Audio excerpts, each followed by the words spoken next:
Yamochi biem samu akwa Badwam TV Badwam so yada Apostle Dr. Ntim Fordjour say any cranshen sama or the abre de so no Badwam kase manenyo nwanwa fi se kola party no e baso den enti social religious yedie ni team red team show o banko ade am ready ni soon ready dey common at ya say bra ye fa live worship on team so Edase papa pansama di to dwa no ne to dwa mu bia obetini osofo ya wo hwe ngumasua so na ede kokobo ma head teachers no sha na akora bia ya di ne dia to sukuu no mu so wo ba ho no wanwo na tiko ana wanyi fees bia bro so sansemi ne sembi ena no pay ye de bro sa Adom TV Badwam kase ko Facebook/Adom TV extra go TV 119 DSTV 280 uko YouTube search Adom TV tube na kwa adomonline.com sansemi ne nsema hudo bi ewo ho bidi ye fia amankwa tamaklo majoy trish entadi kama fefei ene hyemi afia ne die mientie se den samni chemo ankasa etie osofo hwe ngumasua so Haruna Idrusu de kokobo ma head teachers nyina say omunsha na obia wo ba le sukuu no mu a wanya admission no wo empamono anase onye sika bi eni ho kwan se wo gye no eni kwan so wo yesa so wo yesa ebra wo ho a ene safo na chechefo no ebedie. For your oversight, he is responsible for regulating what you do. So to heads of schools,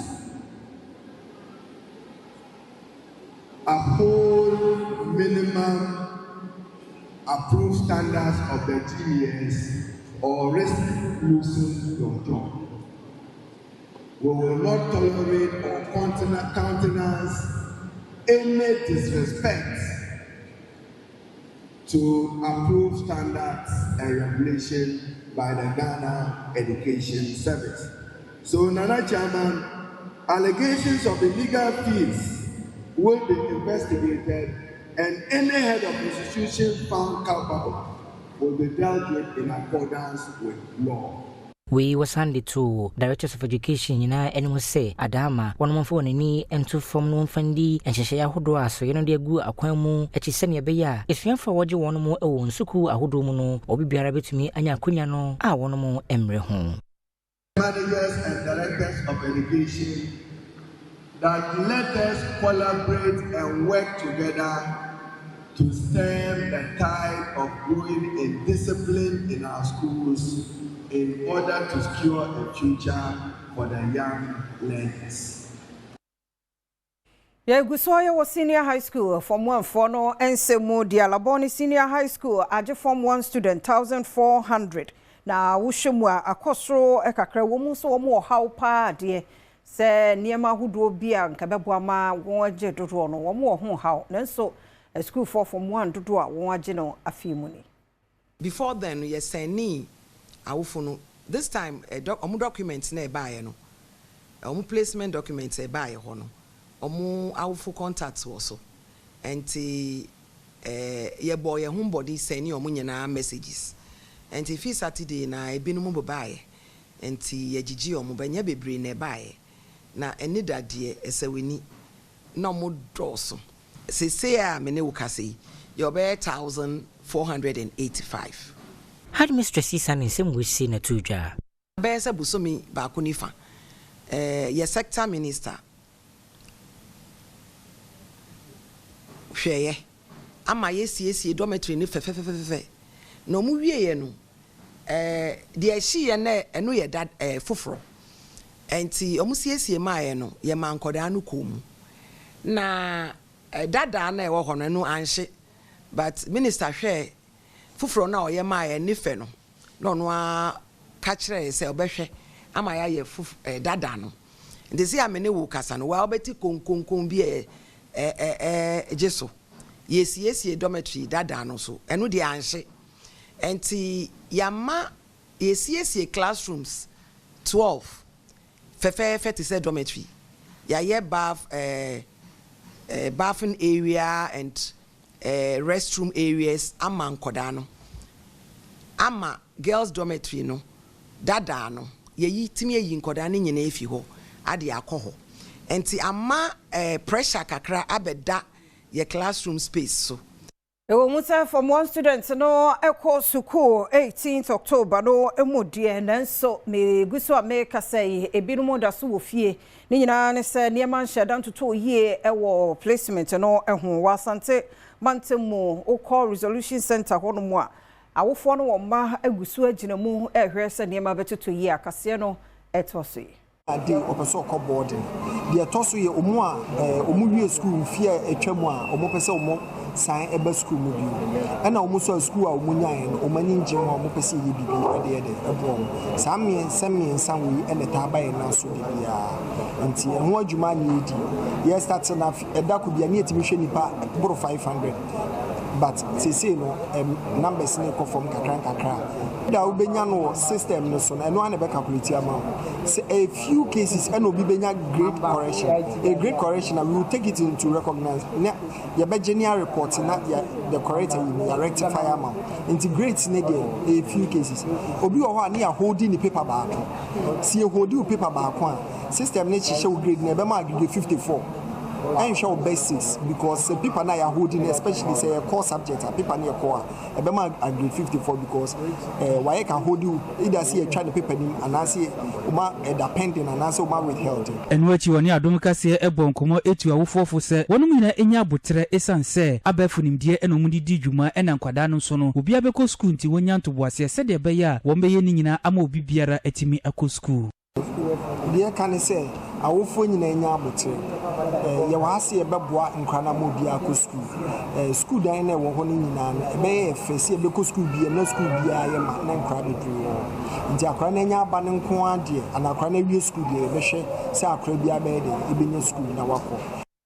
Mayua and what should be atum Quanta South, ye war Otimantemu natures are my way. I don't see a Mayuan Kuman Fiedumi and Sakudun son, and what more a year near my sum sika 20,000. Eni Japadie bi Adom kase etwaso Omomokobo kronoi emfi eyedumi ensa eni dunson omanfo bi a womo ne Adom news central for twetwe ensem nkomo no ekira safoi aya na womo ekote enipa yi a womo kobo mo krono no womo se obia enifi ho a na womo nso aboyura akodi sansamoni no na ba betudwa se womo mu ba ko a wono womo gidie pa se oka homo mo kobo krono yi one na wofo edwane a womo enye sika mu bi 2000 Ghana cedis aposi for the ato omanfo anim se womo enye omomoa na womo enye nhwehwemu emfasa ensem ye ekoso yi Adom TV Badwam kase na ogiso ehwe no yetwaso de makọ nsem foforo mokra Assistant Chief Fire Officer Rashid Kwame Nisau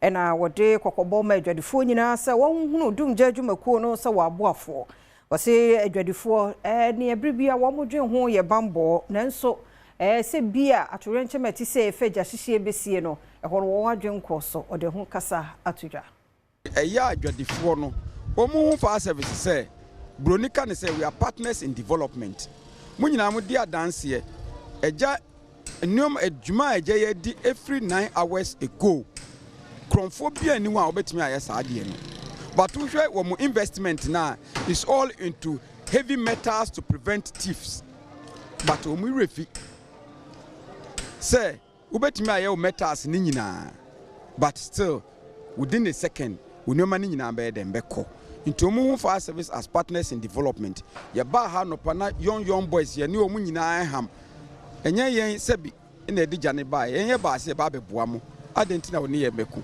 ncheche aye kire nyina mu ntie te besre mo omu say we are partners in what development.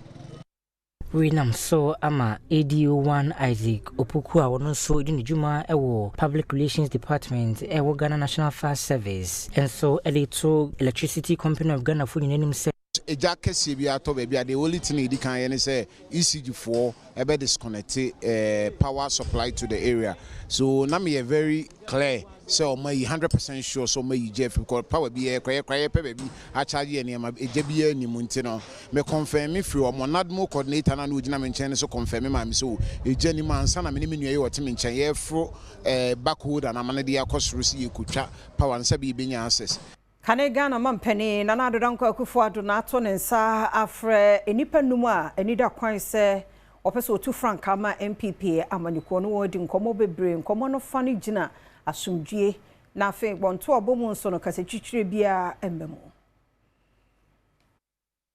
Sebe na asumdwe betumi edi hene ewo nipa numu a wonu mo gina se yento wonso ba won tu franka emfama MPP amanyoko nti ene Ghana manpanyin dada na nado danko ekufado ene nipa numu nyina ehia wonu mo edidi nkomo nam so ema wonu mu nyina ehye bose obehwe se wonu mo ena afi wona chitafu nyina entoabo a efa kwamu ena wonu mo ebeyese ne ebeya abato ni mu ene nechi no bibiara ebekoboko na wakrate bi from manpanyin atena ya kyerese wonu mo edisa nhimudi hihye so ewo manpanyin dada atena yewo ni ma wonkramante mu hase empanyimfo ahodo bia wono mu free MPP amanyoko no mu ene ko sanhyamudi no ase a tetene ni de ma wono mu Council of Elders Hakman Uswajiman Sanso Acting National Chairman Dankwa Smith Buti General Secretary Justin Kudua Frimpon Edom kuma ne ba nre ni wo Ghana Mashebedwafi Alexander Afenyomakin Sanso ena Kane Chief of Staff Akosua Frimose Opare enipa numi nso a wono mu ejinama yeto wonso aba wono mu ene Kennedy Ohene Japan Dr. Brian Champon Dr. Mahmoud Baumia Dr. Yawase Duchum ena afi kwabene je Japan so na wono mu ewonhyemudi no mu ebi na we ena wo mampanyin dada nkase mu wo kyerese wonani so emra wono mu nyina enya ama enhyemudi wo de hyehye so woje emra ama wono mu nyina behia ehono ma atoatoa adwene edifa kwampa obefa so edabato no ahyehye so abasabasa yebia ensi we no de to just say se wono mu nyina etumi ebo ntoa no wobo no yie no wamfa kasantwetwe bia amamu a eno benam so amasundwe edi hene na emfa ho se nipa enum no mu de obedi nkunim no wonyina nso emfa wona kita emfa ma nipa na se ne beya afempenu no de no wotwe abato oman no ebekoso no obetumi agitumi ede free NDC amanyoko no ensem we nam so ma nipa num nso so ehye bose emfa ho ne de obedi nkunim no wonyina be wona kitafo ede wona kita amasa enipa yi se ne beya enkoden wono mu ebetumi akobi aboa ma won to aboa wodo a wono mu ebebo ede kwa afempenu no de no wotwe abato no mu no ebeton oman Ghanafo etirimu no watumi ato na ba ede ama wono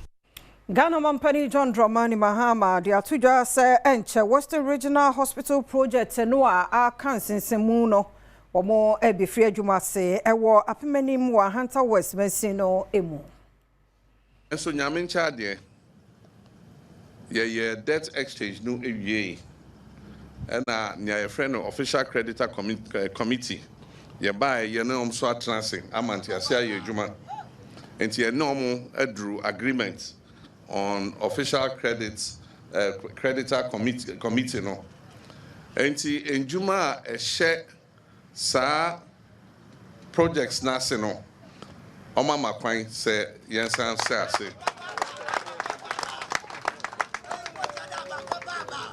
enti yensan na ejuma no ebe gina no na contractor no de certificates ni bi aba enti Ministry of Finance asha say share certificates no na omone omo atrase na omahu sika ye de omoka na omonsa emra meto adwuma no contractors awomo ewo enso edi tudwa se project a ewo no 27% ana womo aye na hu behia paase sika ekom omampani di tudwa se wo gidie paase sa project no womo bewie no woni mrem enti ase amenya ne se adwuma no edru 27%. If you say foundation and ayedin into ekobase umu peja adina eno de ebe contem into 27% completion into Mr. Nyame say within the next 1.5 years yabaha na eche say nije nkwa enti nana wenu hwam ensema okay na ayade aminim dada enti na afi ye budget ye bibia friend big push. Yetwaso na Environmental Protection Agency mpenifo na womo guso agina de mu odimu fise nei fama gudie tuo no krofo bi sesemo kra wona kwan foforo so a kwan a womo fa so anane no ewo yembro no ana yenkran ha no womo hu no se kwa bi so no ye apomode hu nsam na womo etoto no asesa anti Professor Michael Ayanga ya wo ye deputy CEO MIP na eden semi tudwa woche hu se operation illegal mining task force na yate no wo mo adwuma yi ene de ne mu awakohunu de ebinim ne won mo ye wachire. Deputy Chief Executive Officer ma Environmental Protection Agency EPA Professor Michael Ayanga edi atudwa se Naimos adwumadi a womo edi egu akwam etu womanfo a womonam kwan boni so etu agudie eye galamsei eso sano safoi adwane afiri bebi a womutu agudie no ama sese womo de ye goldi de mfutuo wo ho bi edi abankran na womo fichire ana womo ehoro gold no ewo. So, yeah, it's the greed of some individuals in our society going overboard, and we are very much resolved in our effort to bring this under control, and wherever they are, in whatever form they take, we'll go after them. Are doing everything they can. Some hide them in vehicles, bring them to the cities, actually pound them and try to watch them even in their backyards. And I'm only saying that it is becoming an issue of danger for even those who live in the city. Imagine washing gold and pouring the water in your backyard where you have a garden and vegetables. Yes, it's polluting. It's been a practice some time back. They used to say some Asians were doing it but it looks like some people are increasingly doing it. And one of my staff over the weekend was telling me that we have to intensify our monitoring. And I think that this is a call on all of us as citizens, that if you live somewhere and somebody is pounding these things behind you, it's not his business. It's your business to ensure that dangerous activities like this don't go undetected and unpunished. I think that I let the authorities. Bono Regional House of Chiefs and ne wodi ya wo National House of Chiefs ho no wo kwan a wonfa so hinsemo man so twe yakoso Sampa German North Mensimu wo bono omo ye no womo bonyo so. Ayo say nsem bi ekoso ewo ye bono ha nye yen ni ye bono ha den ka House of Chiefs no Sampa sem say na da ye ni mu a ye ka na omuyi asem no de call manhia omo a omudi asem no ba ye no ane de yi call manhia nti na ye nim say anka be ka wi a be de ho susanso be bre ye wo ha be ka ni manhia wi no officially bia fansusanso bia mbre ye nti ye ntumi strike na out na da ho ba entokwa ni dede a ekoso wo ho no in free regional house free national house Osande futu mananano mahimfu se wo hwese wo beka wo no abom na no ene de mpuntu ebeba wo mo empatem bia obeka se ahanfo manso twen ene ahensem ntokwa entwi nkoso enkwachi na onim de oka Sampa se de na siwo enya ahensem ya na ahensem ma baby koso a ye Sampa edwa no wo he se nkrofo ne mashi nkrofo afiashi ebimpo ahwere omonkwa na obeda akofa na babiem nti obi a obeka se ahensem emma nkoso entwin sanya chibia de na onim de oka Menya no so na Adom TV Badwam kase no aha na brama kwan na no peye de asie mre ne adagye a wode ma ya bribia nti yeda se wara wo ma afi kra na de toaso no toaso nti we de ntete ho 5:30 ne ba se Badwam a yede nwom gigi mu a Kenya wo spirit na no pa no se be ya ne ma be koyi ewie ye 45 Apostle Dr. Ntim Fordjour no abehye ye nkran ore a 5:50 news no na etoaso ti news na ya wie ti wa fe no abeka ye ho no sa na hye ne tie ti no wa hye no so se bibia no wo beka ye ho sa wo hu ne ekoso de adu so no akudie mo nsam de obonkrata ne Adom online na fe health tips na no so adu so a ye de ebramu ti no made hye papa bi aye krado se de won so aye krado hye yen o mfiefi ahudom se wo kode awade mfa nkomra somdwe ya hwe ho ye nso adaroma enkopra obi emo obi nso mpraw na waka bi a kire fiefo nso obi ahwe no ho ye eno ano no made hye papa bi mema mo ache ya joso na bibia bokode ya me Adom take mada bodwe mu de ya mu ye papa ya me ase eti we dey for ye na ebi ayen shade nye too much aware of the intent na wo she eche ready ka betimi atake you through kakra Okay, wadawo. Ye ntia wo hye sa che ready anope ya. Wadawo mam da se papa so more opportunity. Say me explain me hu di. That's okay. I say me very simple. Yeah. Enti mu amani tua. Nyame ya adom 1st November. Ya nyame so adom. Afi bia ne de esi. Sure. Nti adom asempa brands no me kire akam brands e wo multimedia no.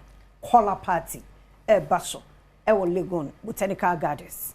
Na wona e follow live worship sa religious no ne ade health no any social issues yamon komo asetina pa live worship yin se ni awo nkwahia na de ahibiem kra odo ahoma so na de ahibiem aha ye nyina ye kalani okay ye nyina na nkofo obusa me ko Facebook ara mo busa me sro koko Team Red mu mani sunda no red de e common ai me mema no chenya mu ya adoma de omo we gele be hye omo mo social stroke health a color and a red okay nice nti e bi na me bobo ye no segment na boy sa programs no ye nyina ye hye kokko ai nti me sro ye chitafo e chi no benche ye me sro da no ayi e da me menda November 1st Samini nyumba na nimto.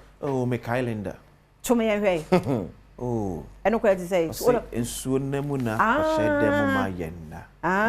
No na abekai. Na ya na adwede. Dwaman de. Hey, alopadi tu say. Padi na ni so. Sasa.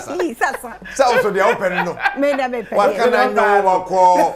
Ana toma me. Oh, sana me refi. Oh. Ba fe no wakai ba. Wakai no. Makumemulenda. Wini wa mintumenda. Menkuwa makumalenda. Enadi.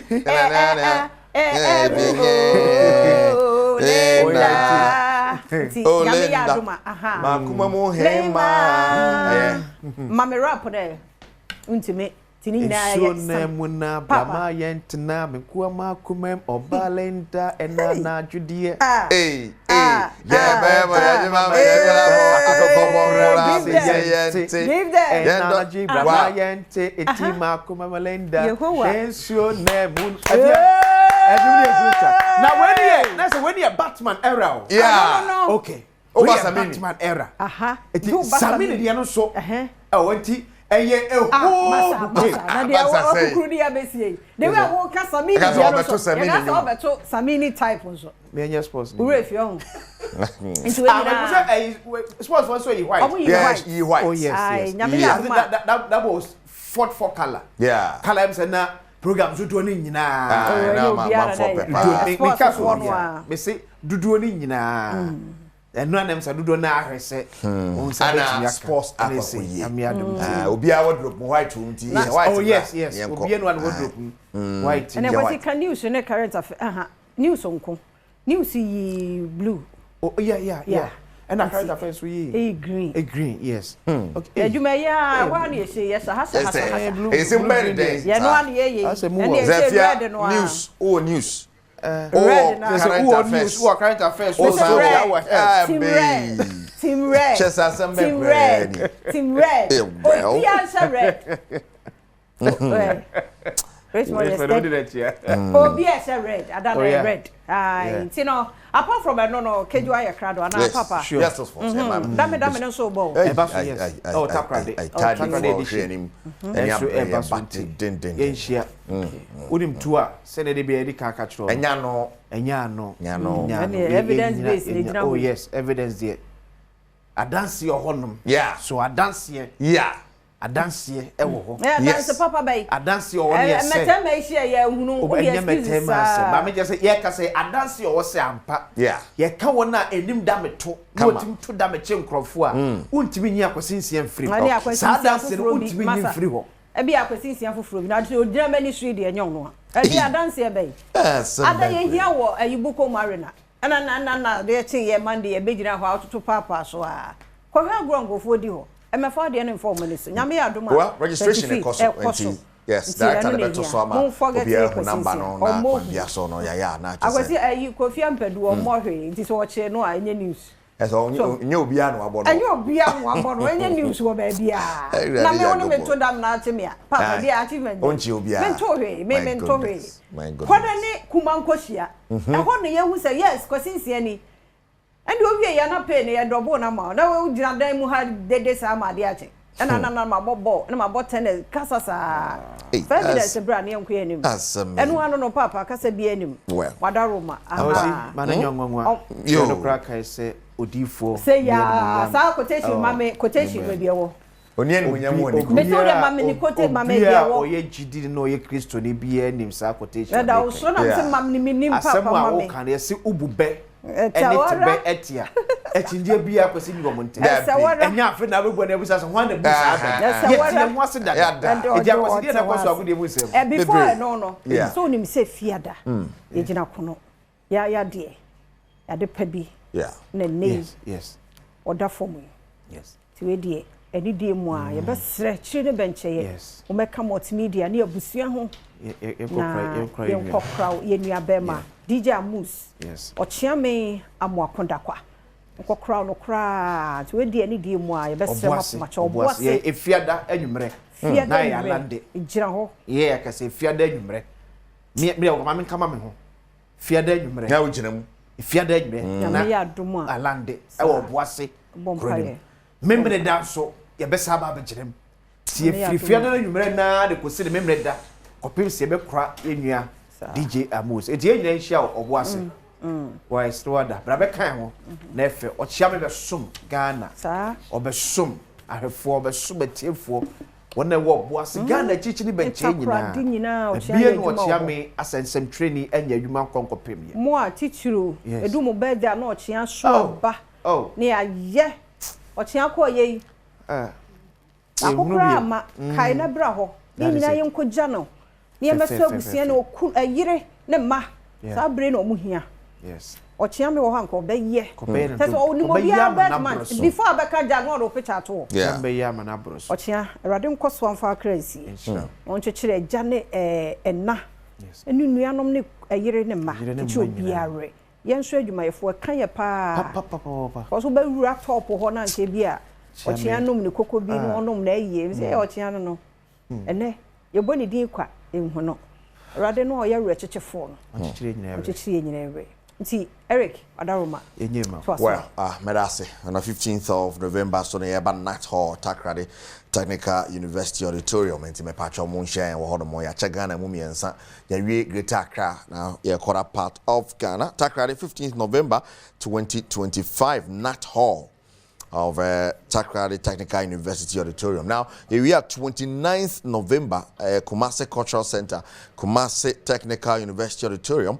Na ba inti mampaya neja inti these two places na yejinemu enye easy crowd. Then the grand one is on the 27th of December. That is the grand finale, Bukum Boxing Arena.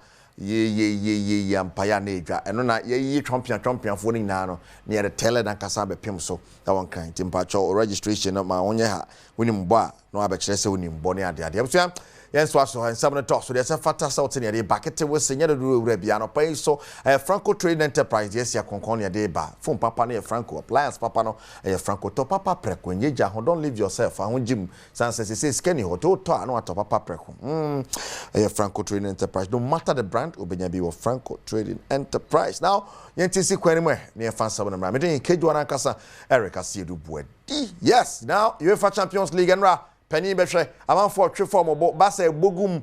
Hey, Man City, Bogum, Mele Haaland, Nena Hepo Mu, and only other games are Barcelona in the Champions League. Arsenal, Jumani Nitipa, first half Nasa Emfa, Atletico, no Atletico Nida Okre. Manone, some notable games at Barso together with the Copenhagen and Dortmund, Mobile Bob Boyano, and the results on I'm sat telephone, Bob Repire, or Unra Fixtures Nemo, and other results at Barcelona, Mamma Genesis, and Asia results in the Champions League, and there, Ebisu Becoso, and Radiamunia, Evans Comnasa Pom in China, Babeshe, Karat, Mane Pafos, Basani Olympiacos, and not to miss a Pafos, Nekarat, Zulu, you know, St. Gallo, Inter, Bon 4. 4 Man City winning there Barca so winning there can na aboa no a or wrapping up saying Eriko say we no matches na yesaka UEFA Champions League ni mo it shows a match 3 you know makes her pregnant with goals FC Barcelona ono etimi winning by 6 goals to 1 against Olympiacos. I think nyadia na emi because we FC Barcelona attack na and then I just make to say more avalanche of good creators. We Pedrito Gonzalez Lopez, look at their wings, say Rashford, that is Yama, Omunina available, and even with Rashford and not Satem not only the lines, you know, in the absence of Robert Lewandowski, you know, when him say of late was soja since occupy of Barcelona no into Tiona edit the Dimano. So Nyadia na problem Biaosa. The only problem all Barca Siciano on defensive back line no because warrior so when ya Paul Kubasia mra branch reference Inigo Martinez free or no akwa problematic their mom in terms of so meet my day are preventing goals from opponents and you know munya that shocker from Paris Saint-Germain na to asuku primo La Liga ni mu against Sevilla but come here so omo international break ni buy no ni normal start ko ye the man hand it flick and the men no so nura but your error results not my results no Olympiacos na say Barca enya bono from frama to me now it was in the right order. Many people bookmakers they were expecting say nebe ko yi dia man and Manchester City kwa kwahye bia no enso so nya dia ehu But last season, to tell you that they from Man City no is because of their midfield. So what match? Na se be a midfield a break keeper. Ya net how? Because so check Manchester City defense now. They have the experienced defenders. John Stones, Ruben Diaz, they are all there. Badwam, right back. And to tell each other bad. And the goalkeeper, Omasenya no Jali Donnarumma, and the experience, and of course about a former. But if you Paris Saint-Germain, so they don't have problem there at all. But in the attack, you already have the goal machine. Erling Haaland. Now, we share 12 goals in a row, like 12 matches. When you go, so when you call Cristiano Ronaldo, the record, we are talking about Haaland in the last 9 matches. So when you go, or assist, he's been involved in many goals. And having Bernardo Montavega Silva, who is also a good midfield, attacking midfielder, on any day when the chance arises, Biana. Internet, next slide. This is it. Newcastle tonight for Benfica 3. And I think say the how any team no were saying say so many team winning against Benfica. So when we say a brand say Nick Voltemar, that German attacker no, and then nanka amount of say unya Germans or move Bundesliga no be Premier League. Ya no more bread and ubetimi akabi the amount the likes of Timo Werner and the likes. But in then unya branch say Nick Voltemar that one never and no opportunity to bar of late once so start here. Or you demand the how any team no and 3-0 against Benfica. Expected, to me, right? Benfica bobo no Jose Mourinho no. Akaka. Come and say Panyinu Bana or buy and That's what because in the Portuguese Premier League, the same thing happened. No, but Napoli seem to be struggling. They were Europe. So Unya was supposed to win. Unya a brand friend saying Unipa De Bruyne elbow goals at the man both girls Napoli in the Serie A. No mo kopiemu e wo de kan say Champions League no mo break twefabo omo twefo mo boa na me bisa mo say what is Antonio Conte doing because we are talking about PSV and PSV at least on draw be the result no country nti e chere said Napoli the shocking results right shocking results I think say no no be say amanfo be bring crata say but no call both teams to score there and I think so Arsenal tonight fear no Atletico 4. That is the game. Is that shocker? Look and your shocker Mikel Arteta need the team no league phase is starting here last season no Eriko yanka no kre Omi one of the best performing teams or Champions League and say na obekaya last season ye koso nyame na obet gina na ye na etifo etwetwe komo nyame ka cho say Arsenal problem e ba kope eye attacker nipa obe connect goals no dia mo in terms of the creation they are there so Bukayo Saka or Martin Odegaard or Gabriel Martinelli reliance on Saka to be Oprah it is only Victor Jokeres player over 52 matches 54 goals now you cover the number Arsenal now to deliver that's or started on a good note like this and not 2 goals on the winning match Atletico seem to be struggling Atletico Atletico Madrid because I have this is in only English opposition most especially some travel from Spain Abi England and their last 5 matches now and so England no lose 3 bodru too. So clearly enya dia omba England asase so omode mo ya na e wo so Leverkusen gishe ne 6 Dortmund ebo Copenhagen by 4-2. As for Paris Saint-Germain defending champions inti Mpesi e ka that's an officials no na fe and Madrid will be in action together with other games be Basel in the UEFA Champions League and what say yes this is it. Yeah. Chelsea I asked.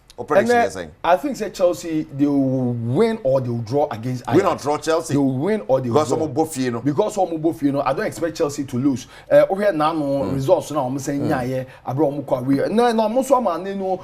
Andy Postecoglou will lose in Juma and with that particular. Real Madrid Juventus. And Real Madrid Juventus. And then me perceive me bomb more than that. Over Didi Xabi Alonso a bit take over. He's on the verge of becoming the 5th manager for Real Madrid. The first 3 matches all winning. After Carlos Queiroz, after Joe Henkins. But Juventus stand a chance now. No, they don't stand any chance. In their last 11 matches, Erico, they have just 1 win. Just 1 win. Liverpool away to Frankfurt. I think say Liverpool is already understood but this is Frankfurt. Born home no. I will say it be a win or draw for Bobo Conference Liverpool. Right, Tottenham and in Monaco. I expect Bobo Conference Tottenham some best rising to location, but don't forget Monaco. They are having the likes of Paul Pogba, Ansu Fati, and the likes. But I'm expecting Tottenham Hotspur to win or draw this particular Sporting Lisbon, Marseille. A big game, hard not to crack. But Erico, me no crew woman say so. Checking Roberto Di Zerbi in the team now. How do you call Sporting CPR? Or chance of being against Sporting CP. Away. Because yes, away. Because Sporting CP, okay. They are no more than Sporting CP under Rubin Amorim. Okay, that's fine. So let's look forward. Right, Bilbao Karabakh buying Club Rouge. For conclusion. Except Bilbao for careful. Because this Karabakh. Karabakh for has been. I think Bayern Munich straight Hurricane to score and Kylian Mbappe Real Madrid and so bet me so sure say be only 2 goals are. Wababa be the 3rd player. First 3 matches of any club in the season of the UEFA Champions League, over 7 goals. He's on form. He's on form. People in Zagreb. Yes, Galatasaray would do glimpse Atlanta. I was saying Galatasaray every year. Atlanta. And so me to play Atalanta so meet me win. Well, Director, if you slice thing in the Indiana way at the UEFA Champions League tonight, pay just 7 p.m. live commentary was on 94.7 FM. So, Sana Ebekono Mayenka was Kumasa Sante Kotoko this weekend. That's on Friday. Mujinakono against the WAC of Morocco. First leg here 1-0. Kotoko Beko saying, hey, Semunye, Anobedio, Niadia, Pacho Casa de Mentonka, Niadia. Wow. Right. Ni bacho otemenka for that morning and wakwa ba sempe ya bi dia no. Adom TV so. Said the video no. Aye. Me jo so many. Right. Boy mu dia na ekọ preparation to say matu ana mutu na tame na mbetu and share to say. Ya me da say na me chia waiting for na afefo na no pay. Like I say na me Adom I got some few hours not even know attached down over Morocco. Okay. Team no take it off and then I'm matching 29-man contingent. We are hoping sir in the next 3 hours on the touchdown over Morocco. I prepare, I settle down very well. We are planning saying Adoma and then anyway. Your first training session, just to shake up the tiredness and everything. Now, that was also for Ochina. Ochina, the official training session. Mrano required from the team as Antokotoko. Eric, I mean, we are hoping plans are good now. We'll pull up a surprise. Nyami Adoma Edafiada. Wow. That's the Vim and Virgo pulling a surprise in Morocco. Koroko fans be bring na encheda any Vim ewo omonim ho no abetamu ahon te sen. Yami adum abetu ho ye na me fiat me mo na me ko fa ho no me ne kasa ye I mean or fit to play on Friday provided say technical team no and selected no be no the opportunity to play, but he's ready, and I can tell you, so we are going to see a different selection, different game plan, different approach. Nyami Adoma Friday, as compared to what we saw on Sunday against the Moroccans. Me medasi for your time and pay. Yeah, you be good so edi machidi be sibia no am ye hu so. Why? right need a member of Koroko communications team and Mote Nenkano. I was yeah, make Black Queens Jim Egypt no cause a WAFCON qualifier against Egypt first leg a basso then go studio match almost say ne cost papa China and a match no air basso and cratch say omo ye bibie koye the rest of it Matthew man first leg no ye kunya good result na ba second leg no dey be pressure say with me I qualify for the next round of the competition Black Queens versus Egypt Emano Franco Trading Enterprise phone papa fee Franco can one pay in sound by Franco number no 024 642 2338 and 055 593 9311 Play Store App Store download the app on OTF why or that area bro and if Franco ubagbe mi Franco can one pay the buy Evans say you mean the Champions League the money that consult nka Pablo Aima Bernard Padibo to speedy recovery me producers no ya na wakade nankasa ka kejwa ne ho Erica Sidu body ni sabre mi jemu ama Madam Red ene Brabismark no matwaso yeah that's it papa yeah that's it I mean 1st November white that's the colors thing na I gym white and bright here white and yes red and white yes who ora mo o da bi nyane sa o di kan kwotro na ni team red mu mani su so red bia red bia fabra ni nyina yen for do yes white but red no na say what the team forget it yeah Forget it. And yes, so red no ya da say pa. See, yen sha say. Ya kwa online. Ya kwa online.com be ho na nsam no eguo na Radio Force 97.1 ya mamu nyina ache ya mamu nyina akoaba. Na ya toso wadomonline.com Mahama cut sword for dualization of Cape Coast Takoradi Road. Tiani atade ya te denne Yamam Penny John Dramani Mahama and the so about for more no Cape Coast Takoradi kwan no ye betrem ye bebiem say me nu come me nu ba wa hu ade no he kama bibia demashimo so and I did chop ma Adenta Lakeside Road I sure say very soon you be fix it ai na ni nyina ne say you say Anthony Nupenu and o ka bibi efa ho na the way o ma sopa no na say what say nkamanta mi mu NDC che oba na je ode chewpa bantu ko ekosi se so no de a chewpa no baye no no pa chew no akra wie Nupenu na nkasa nso aba ai ono so abe pa chew enen so wo dwaso o sa de beto so na say otimu se wanu no ho onfa nche but utie ne come o say enye ya miss coach no aho de o kan ya twist ade no to abe pa chew e wa ha tie no so e ho asembradomonline.com and nsama hudo bi na so ajebre no akenkan ya fa the new crusade guide abokata eso entwaso na o see 15,000 Ghana cedis galamsey extortion scandal Brave Central MC fingered but Solomon could see Braco Paris allegation to the bokata man bo de bana no pa nyina e se ne sukopiem e wo Brave Central menslimu a yeso na eye galamsey ese abanam si no wonom no ojo bu 15,000 cedis na yeju excavator wajai ame de amount yeso se abanam si na ba bonte na betu jase sansem no kure bia eni echirem sanso ana da bokateri abase nana adodan kwaku for e kare gara ma pede atule sare afre ni pandum ya e prema pede di bre e wo MPP abekom no madi nkobo so munyama abato no bibia enye asumdue ekwansom NPP flag bearer race Baumia list Global Info Analytics post suggest eti Global Info for so aye post said no e kinka ora kan Japan so e de so atetem no Global Info so for so chiremo oh Baumia no wa winning Christ so kuta to be kata na o de e kwa resa eti bibie mu adwo e de abano the new crusade guide wakata e de no pe de ba ye enonom ye fa daily guide and twaso daily guide. What a special prosecutor Kisi Ejabe Esquire Foni Abanafe Deputy Attorney General Dr. Justice Sremsai Ezufoni Ewaham or see Deputy AG OSP clash over Ofori Atta probe. It yes see Shemuya Office of Special Prosecutor Edefa Kenofrata Hono. Attorney General si baby the OSP Dubian unfound crata one yina for but as OSP so for man net of China and one way some kese pam. Fire outbreak kills couple. It is just be a tour. Yeah, hey,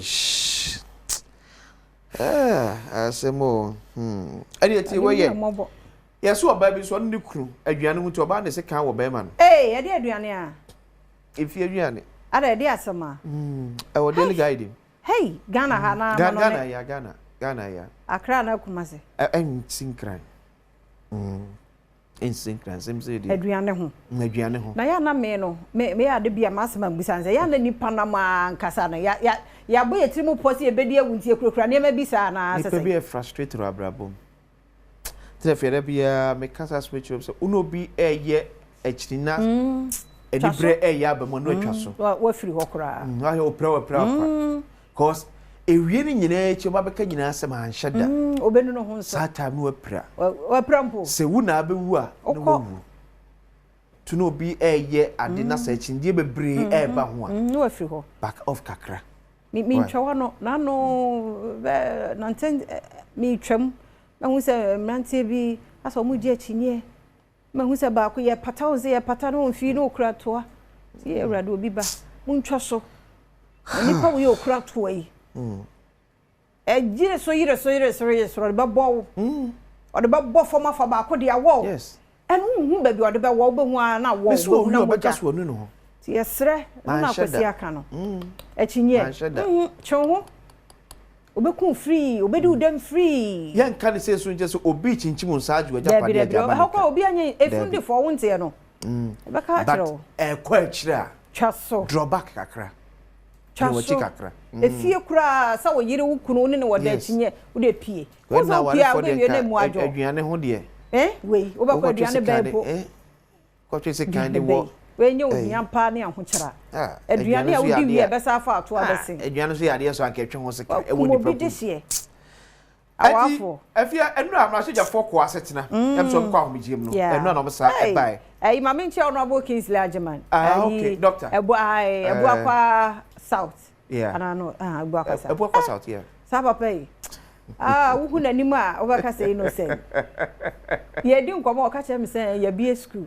me kwa de na afumani so me ka say nkura no okay ayi na ese kwa no ma de so me ne waba masase okay me ogia me ono abo o say na me boa na me say na say de why a champion say there be me da so yes small boy o da so class o da so yes small boy ti ono abo Kingsley Ajeman me tia ono pay o ye funny no when ka so bo sa sam no de ato ho pepe anti kwasi yenti o de no e jafia enura mampani atwe kata akoma ba se jafia chame ne say wapa chief justice from Paul Bafuboni and speaker so GN so very Fred Yama appointment committee say want to sanfre ora Paul Bafuboni no metutuna no na omitimedi ne dwumedi say chief justice for more my daily guide wakata and announce phone lines ya for the current so na say position ba ko nipa ba nya na kasa na papa yi bro no oda de papa ai oda da if you be to me there sir e makasa mpamo free to me ho sa ho to oda da if you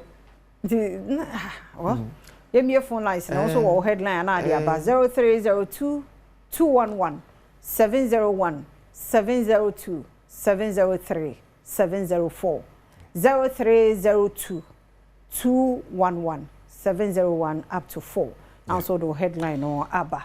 The Ghanaian Times abokata enso enie o say FIC cautions faith-based groups over money laundering.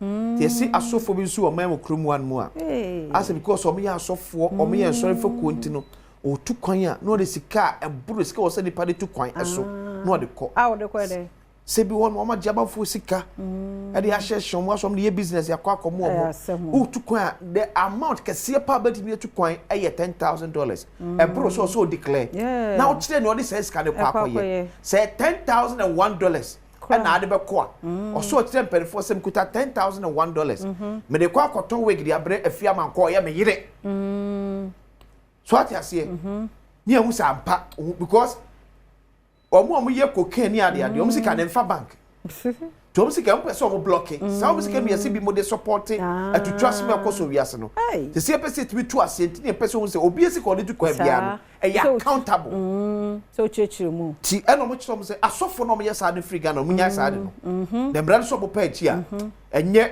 nyamesi bia emra no mo ebedi pa na issues no do so no mo de nketwe e ya asemo ti pm so ba anopa be me na ye mo ache Mejo so many aba papa. E da se nyame yadoma ye hwe wanim November 1st.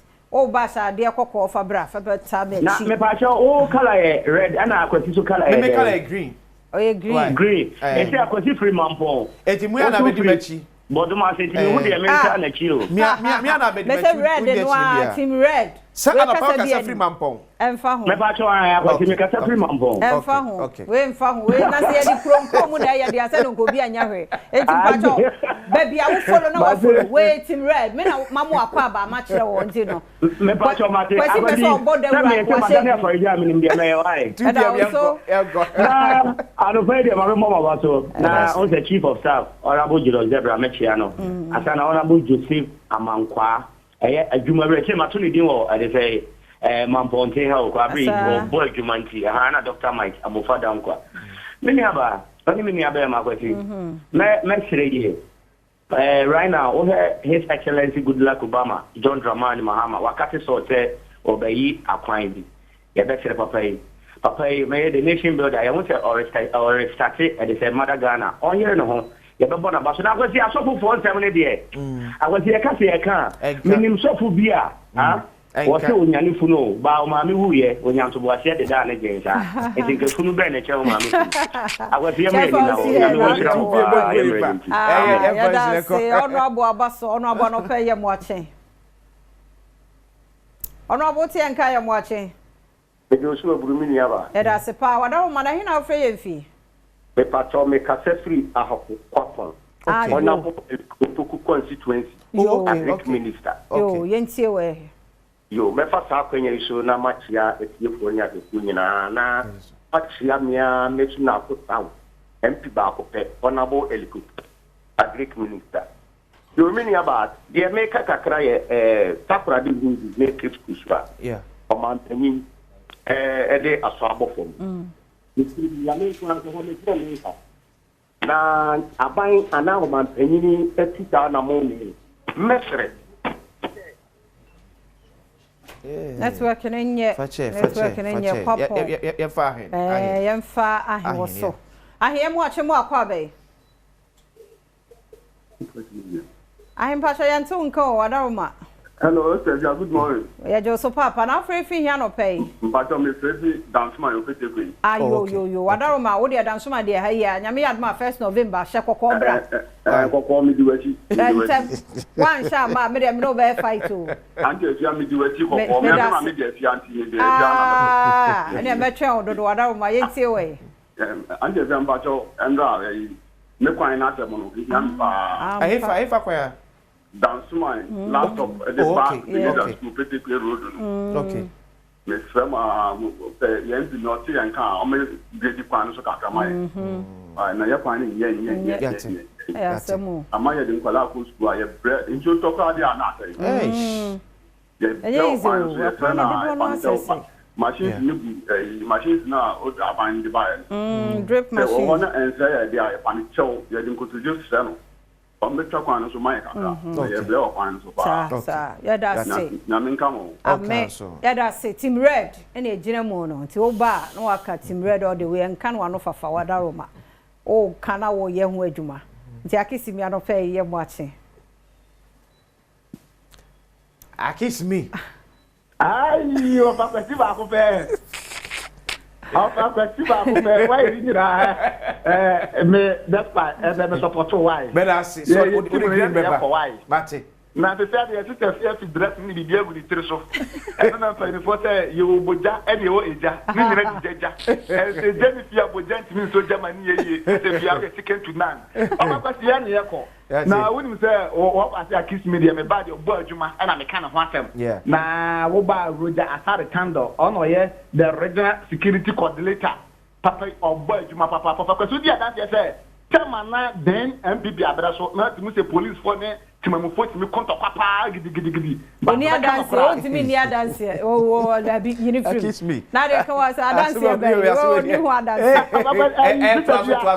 obabati no matter how sa sister bia be ya sembo o timi ni dance but o ankasa ye se so pelo mfra ba o te wo che so wa ma sister fi on ti ase obo adwuma o dia ai emerepam o be hu dance na me ka no That's na your regular minister honorable Robert Bentu Bentum also budge my way that kiss me di mani ekun me di ho dance here this is oja jealous me en kan okra na ya tim yes over person my crowd yes your crowd kiss me our from Sunni me do for am watch Jama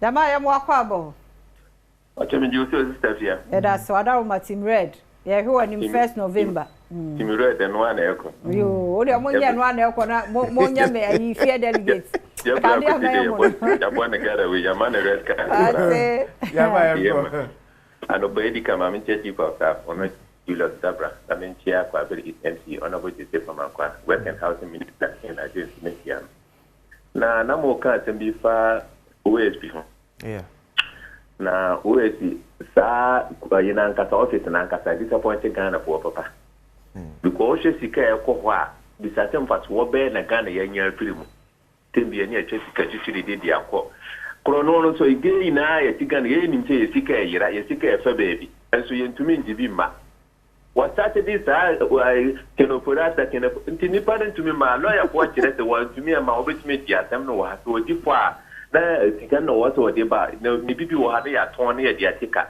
o so woti ho to OSP ne de to no akata ye na agent so resign ya wa say pam be to bi sure na say office na nkata egunu because ye hu fa so de ye nya firimu sika na na ye twa ti bi ne e sika pu ne dia ko so shi firimu ma it is our opportunity say ya sita OSP so no resign o monti fan ana office na nkata mo gunu kura firimu because fa so de ni so makana yati ya say ye nya no so na ya fancy ya wiki mo so ne ye kasa fa erectile dysfunction ho no ntino obi ntie meti ama yekunu ne enuanom mema na so tie ama won ho e wo se ye adwuma nyame bo ne nyina kama e de na ato sinti ama akɔwie baabi awie tie san komoyi e bia na wo experience bi na wotu ho na bon ti ye the health tips no kwasi wadaroma ye de to aso e mo akɔ ba me de afia amankwa tamaklo Adom TV Badwam health tips na wotwe mu nyina ye kasafa erectile dysfunction ho you be help and so for you to make na dog upon home ti wadawo ma yewi afa number na frɛ no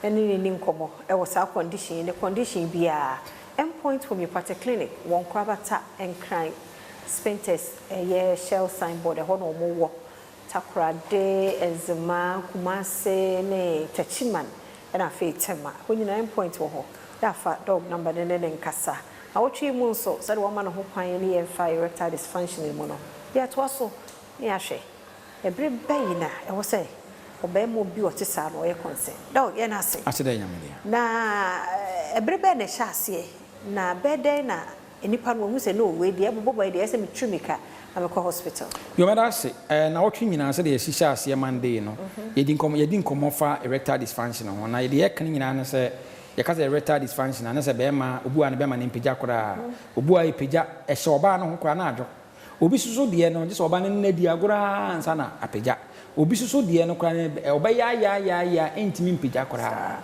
ana obi su de betuma pagya suso pagya na asini tirase awotumu sa ahoden ennim eno no ya de wo ne aka courses ne bebre yese bema adwen mu hawo so bema owo amane bi eda no ho no etimi afete obi also ya cancer diabetes ya de yese wo nervous ya de yese wo pressure ni nyina no etimi ekofa wa prostate enlarge o testosterone level no eno so reduce ni nyina no etimi affect ade efense erection level na de eduru a mpembebre no ano enhyase atego prekope bon se enhyase se eba wo ye be ma pa wonim se kafese no ka hu oba no na be ma ni gina so bawe afede wo hu nipa no a enje se wo de udi agora ozo otimi hu no se bia bibi koso bia na wo bibia hawo anase ahwodene na ekofom ozo otimi hunu sa ade no obi o han kafese no ka na oba hia bia otimi ko ba mi no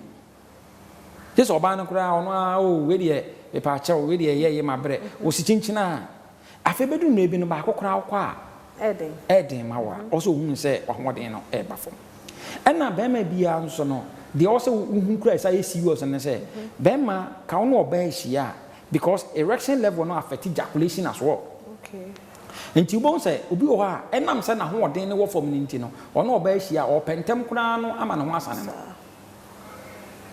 nti kofa bi efe say premature ejaculation eba wo de boss wa na no ho asane na tam abon so wanya wo ejaculation problem na premature ejaculation problem no be ma bia no wo nanka wo control wo ne oba ni hia wo nanka wo control tam a wo pesa wo ho ba no e na agro no epon enti wo so oba no nka oba de nka oba ni be ma hia nka oba no mu ho sane wi a wo so obi akofi we de ma homra we de e bia yaw we de ma bere what you say etika wo na wo ma agro no yepon tam a wo pen oba na initiate oba na be kire say bra me ho na mu oba ho wi a wo na wo kire tam anka de no ye be wi but say wo ye be ma na wo ntimi control be ma bi wo a wo ntimi control wo nya nko be ya che but o ho abo say ne ho asane emeko a wono no nya ya anka na won sane ya wo problem okay wo problem eno no eya ade a eya matter of concern so enna be ma bia no ka no pa amache wo sori anopa ka bo se ka be ma na nyina so ba we kura no a ka bo se e bia emu no asane kakra the man basa no say because of Johnson any stimulation can affect erection level okay and nti no bo se obia sori anopa first na o ye ne se wo washroom abo se wo Johnson okay Johnson no aba blood animu no kura no etimi stimulate okay be ma no and nti ne kesi amache bia no se ka be ma no etimi pija wo sori no mache a wotimi se wo Johnson but wo ba ko no be ma no aye kete o say it should be a matter of concern to you and as wo ho na woni atenka wo say ah be 1 month kura wo te wo woni atenka bia be ma de wo so wotimi nya atenka ahwohyeso e bia me wa atenka me nya maye e bia ade ne ba me na me control na say woni problem but wo te wo na a whole 1 month wonya atenka so no ho ka fo be hia yes something wrong we mu nyina ya ade a e be mu wa hu say erectile dysfunction no me ye enya bi endpoint homeopathic clinic ya de be ne hawo frame ebia na nye nkomo a yedi bia na mfa wo de ho but obetima busa me question about ade hawo number ne 0244 86 70 68 0244 86 70 68 yada say Dr. Duboateng ochuna nya me yadoma sabre pada wo maken ho 5 minutes yencho na watie futu semi ochuna kwa ho de wo ha ebe se hia yada say yamo kwa ba bi mra Adom TV Badwam dwumadie yi eso ai na mahofade na sesa kala yede di dwuma no 1st November wo Legon Botanical Gardens Adom Color Party show team red all the way we nkwafa colors bia ha oba akoko no a ye fanyi ye ni nyame ya de samini kura she red nti wo de color bia nka dem 1st November ye nyina ye share family of 5 wo 250 Ghana ye kwa kwaji ni samini bosho na o jusika we hwe free any other gospel artists are also ebeka ho any afofro bebre nti color party said ye na fibia no this year so nyame ya doma 1st November inya ibehie mu wo Legon Botanical Gardens enuti hu said ne bakukuru kokko ni nyina hye metisui nti ye betwen why na before ye bedu color party ne de nkomo we so hu hia enye nne ne de di kan a wo mo edi sa jumem se last year so wo mo ye na nika sa wo ye adwuma no ye motivate you say no enokra kan ho ma wotimi ye adwuma no more entime wo Lauricia ewua awoye manager human resources and operations wo Ghana Chamber of Mines ewo ha Gifty Asante Wiafe first aid trainer St John ambulance and afe bema ba ko da memu Christopher Pokunyako director analysis research and finance Ghana Chamber of Mines ewo ha na dofu memu akwaba yeah boko de and Christopher the last year kura no one saba yi last year man na asesa kakra but na bibia boko my dear pastor dwumadio ya mude mo ye no for how many years ni sa mines inter mines competition na mo ye no we menko okay menko director Christopher Hoy and say man does menko be man na dey member first yeah it's ladies first because I mean the minority what gentlemen's first yeah competition since 1977 Huh? Since 1977. Maybe I say me morning tea. I know be akure ni ho. Oh, 1977. Yeah, Jakaya afimi na enya 50 years. Wow. Enti no, ye nyina ye prepare your home say. Sa 50th anniversary celebration ebetimi edijumedie e won kese so pa. Okay. So bi bebusa e de na techre, e de nti ne yedi sa jumedie, e jumedie ben ya. Benko oba eyi ho. Gifty. All right. See, what I see and say, they say every moment is an ambush. Think safety all time. Okay. Now the person training say, "Abribia no, akwanshia ana bibi betimi esi. Nti dwene bambo ho kane. Yemfa no bra yemfie mu da adeyo. Fan say bia maame, wo siesie fia na bia wo sensuo akodware nkola. Nsuo ni bibi betimi ahwie agufam. Now, what I there be a my person we be answer yes fie. Nsuo na ahwie agu ho no. Unim sa akola ni betimi aba bedi agro ho. Na watre no na pa no. Ne nan mu betimi abu. Eno any ambush no. Nti se BBC ya se wunya ahotoso na utumi de nhyehyeye a obronisi safety etu kwan mu. Enu nti afie ye mbotai eno no. Okay. Ma memra Laurentia hoy na yenhwe ahoboa no ete say for program no nhyehyeye be ne yaye as operations yi de say na ho ntutu ye ntie. Ejumadi ye ade ehia yen e ka yen da bia adwuma de ye nti no. Ye hya ase fitiafe na wiye ahya ase sorry. Enti no ye becheche ye companies mining companies no ye cheche omo into zones. Okay. Na zone bia ayi ni team. Team bia won the captains, omo coaches, omo trainers. St. John ambulance for resource people on beko ho. No makoboa wo mo. No ma prepare. In fact, omo use weeks and they prepare. Okosha ye nika keke. Just for weeks ne the teams no omo nya hwe. De omo ya ne se omo training preparing say omo ba bedi akansi no. Enti zone bia bedi na kansi. Na do bedi kan no ye yi na to ho. Ti sa ankrofo na omo di kan wo zone bia mu no. Omo na ya bo omo no a omo ba bedi final so. Okay, yo they say final ye wo mu sa. So yo nti ora Chris yenhwe said ye tie say na moye mo selection no nti ene yenya finals a wo mo ene ba be gina na day no ye da be ete say. Okay. Nti ne Laurentia edi kan chechire bo nti no ye wo zones no na de ye kan do twem say bia ekomiensa. Nti Golden Star wasa mines omo ewo Achimpim ewo Western region omo so eba.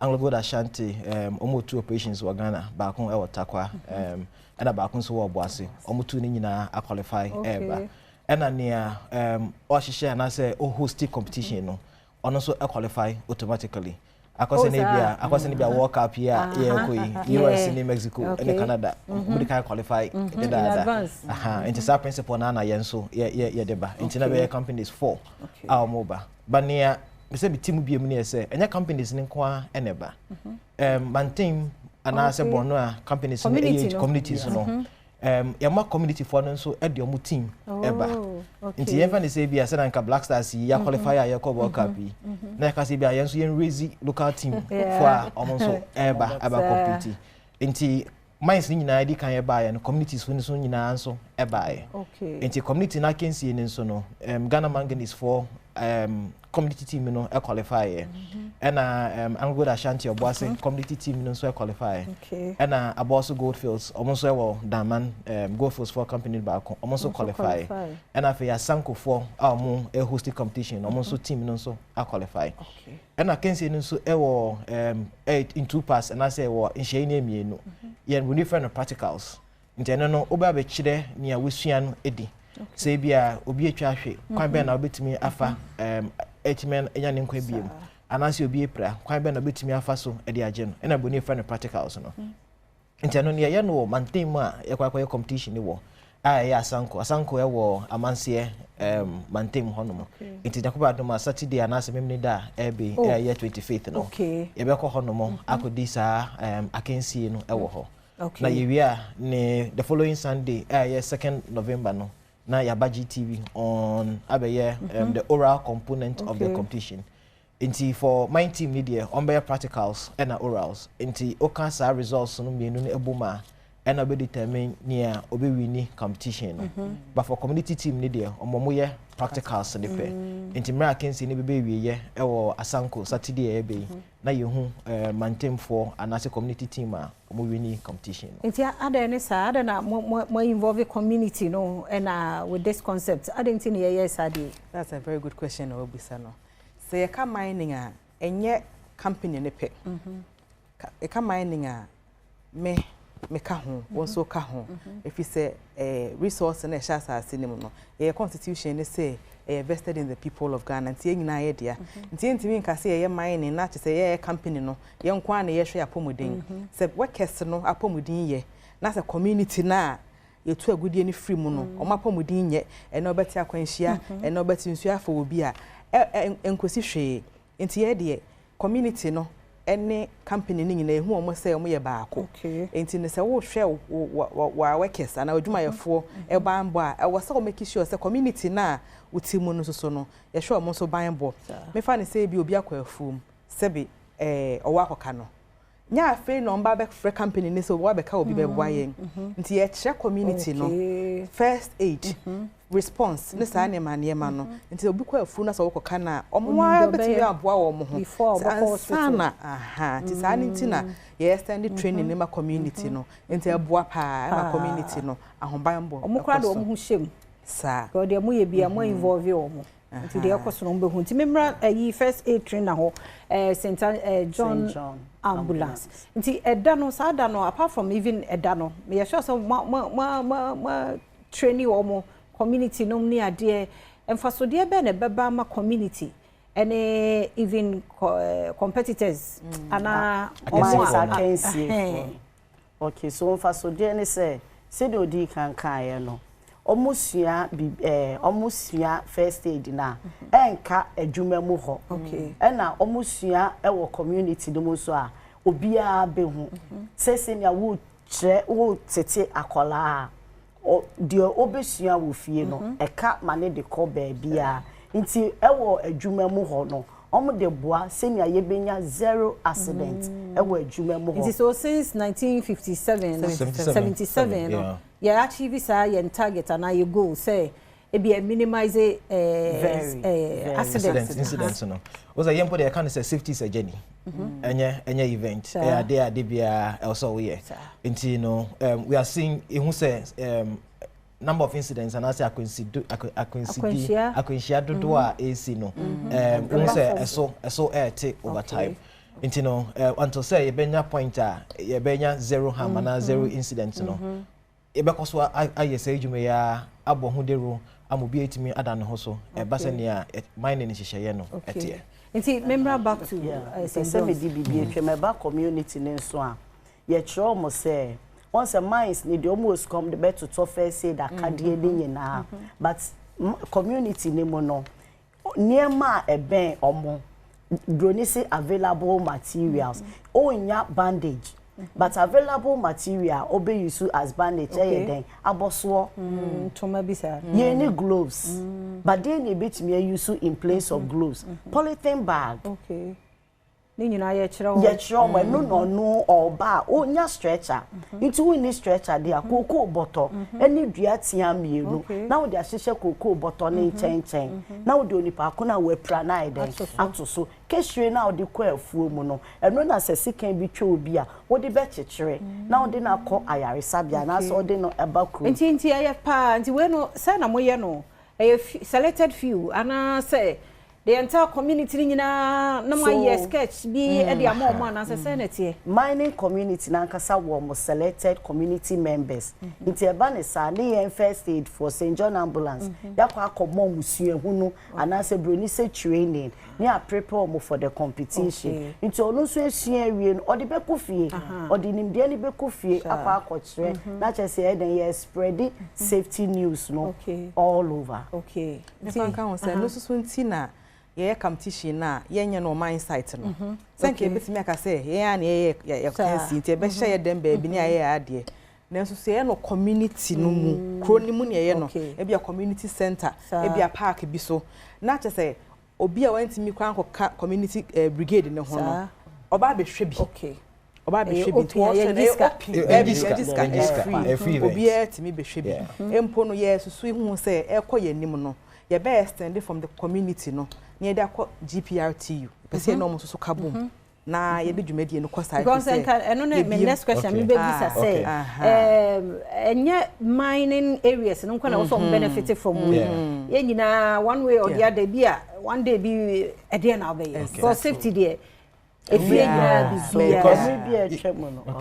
be a tremono St. John ambulance be my media houses okay it's ye kono ye betre ye nkwabe and I be so ama graphic communication da corporate safety so ye bibia se akwanhye bia esida bronisa simulation ni ahwe senior obesify there aboban afa nti emre eko nanim no ye betre ye nkwaban mu and so me dey kan hono so I think say chamber so any St. John ambulance na boni be kan sketches and simulations say bia incident say here how do you respond to it and I edit 2 videos so and I my GPRTU for just to be able to someone so bit me hu say bia accident see anya safi na dey page na ekotwa kusu na e bia we page we with me kundi ntem enti ene GPRTU sa training no e mo so timi sua bibi kakra from enti na working e bia no chance for a church le mu ye ko eni mu no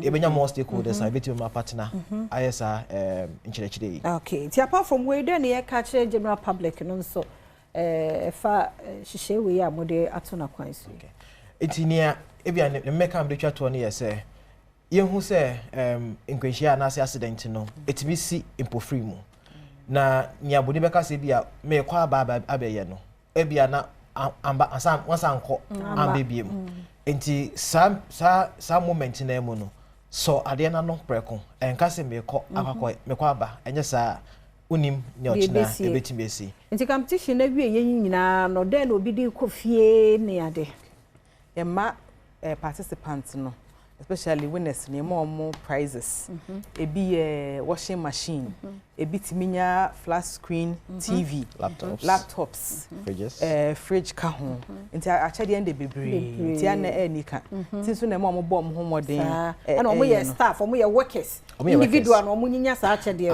workers no na compete for minds no ba community de obi atimi fukrom ho nko ade a utimi ba so nya prize ni bisa ye staff ni nya no ebi na community for so nya wow na abna gifty ana Laurentia o final message my final message I make can say na Chris kai no next week Saturday ya practical so no asanko it's just at 7:30 now by 1 but the week after which is 2nd November no orals no orals na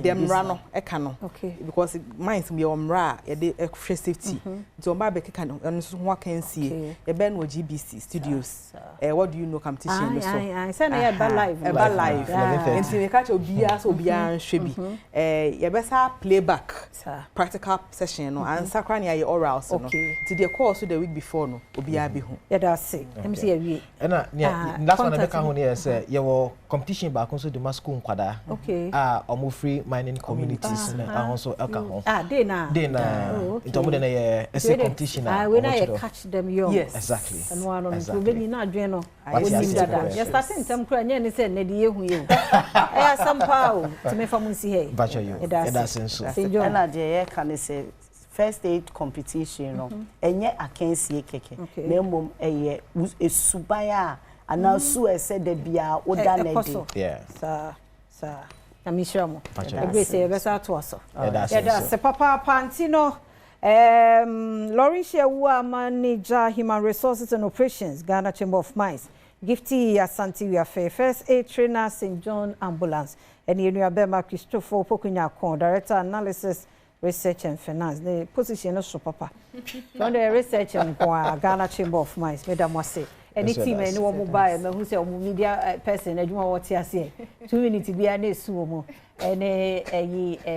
sales executive so do buy e do mase yakwaba mo ba ku bi so ohun hia pa yakwaba shronko ba Badwam ho se padwumadie so and then no world of entertainment and the more call baby for cry. Say yes, say here. Ayana entertainment aspect no at say nie a mamra ubetimi asua ubetimi afabo kotokum da chi bia kopie baby yes here.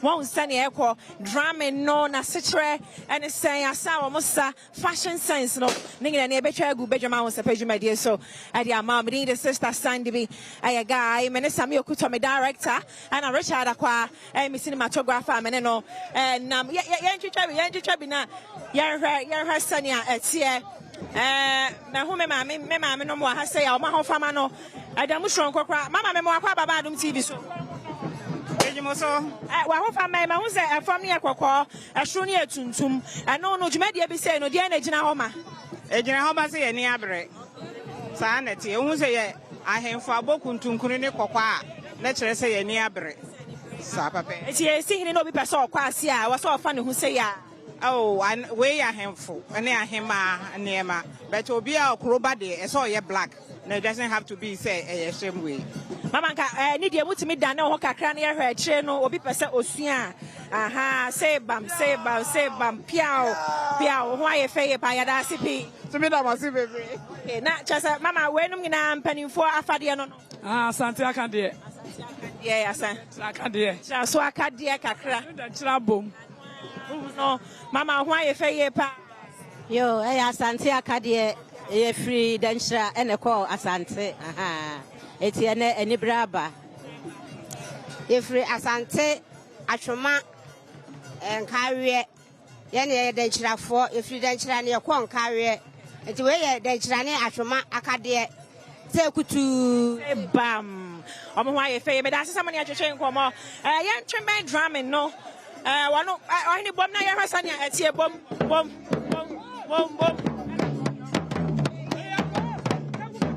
wo boni say ya awa oya guy wo bom say ya papa awa se kire bia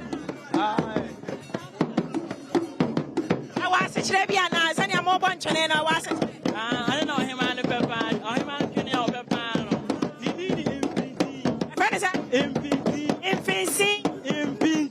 Impinti. Denchira mo afrokesi a apatakesi na ba we no mo boma no. Wa asa particular bi a ye de sana. Ane. Oh, na san di mi na san di sa. Ba na sa wo. Okay, e cho mo chira sa o hema ba we ne nchene a wo ya guy e wo se ye boma nana ehema. Eti ya hu nchene na ye mo nkom se ye be hu amamre ni bi wo inside a ho se pa ye twegu brani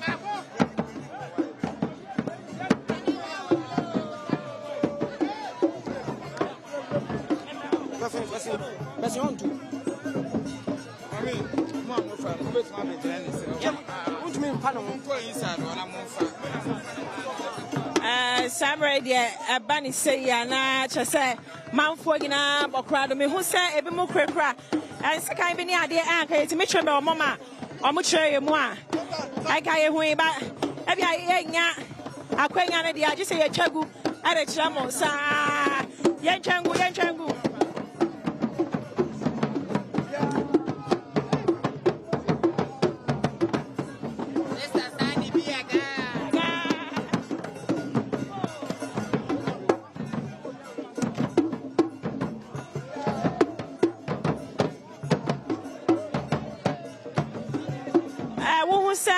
Krom ha hema no ho e fe ye pa aho fe adware na ho fama den chama bre na ye no ne ho se na ho fama sania e twaguo no timu se na ye si wa hene swampa bako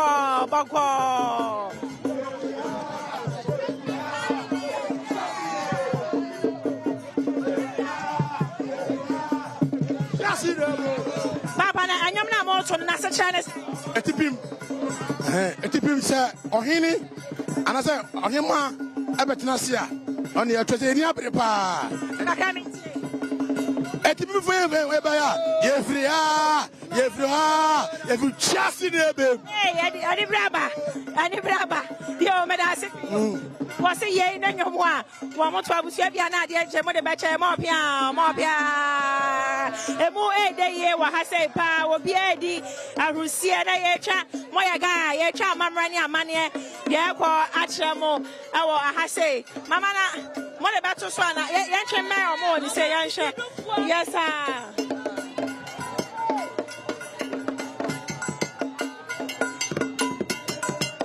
Papa, me who say oh boy, I dare say no.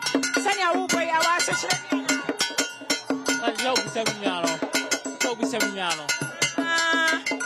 okay, it's me who say I'm Swan, I don't know.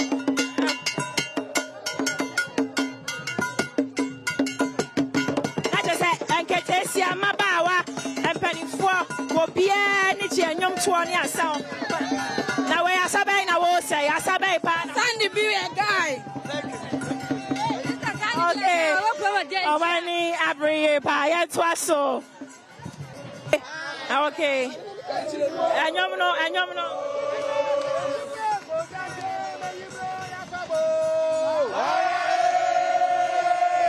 Oye. Ye besie no. Oboya. Onya danfo. Etipin waya. Oya. Enquire, Yenyamo, Etipuso, Cosantisno, Etipuso, Cosantisno, oh boy, Etipin, I'm free, I'm over. Etipin, free, I'm over. If you dance in able, yeah.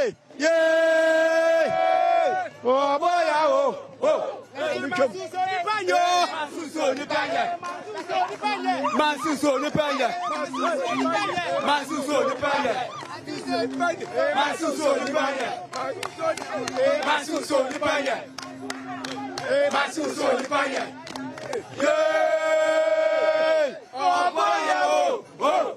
Madame Asipi, oh again. I'm a runner. Hey, Chagu.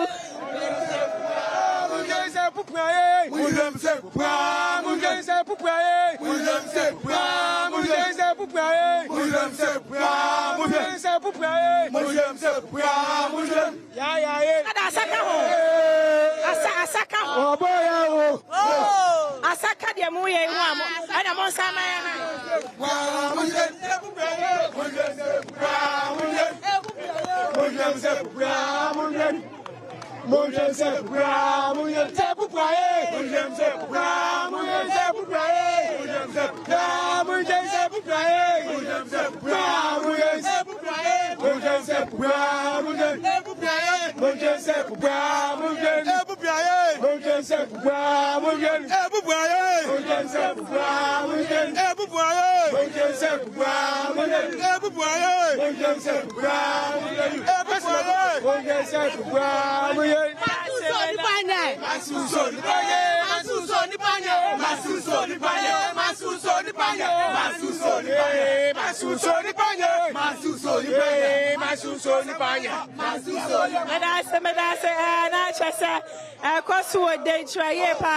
Whoa, yeah, twas so, Benjamin was a page media, Adom TV, yeah, twas so.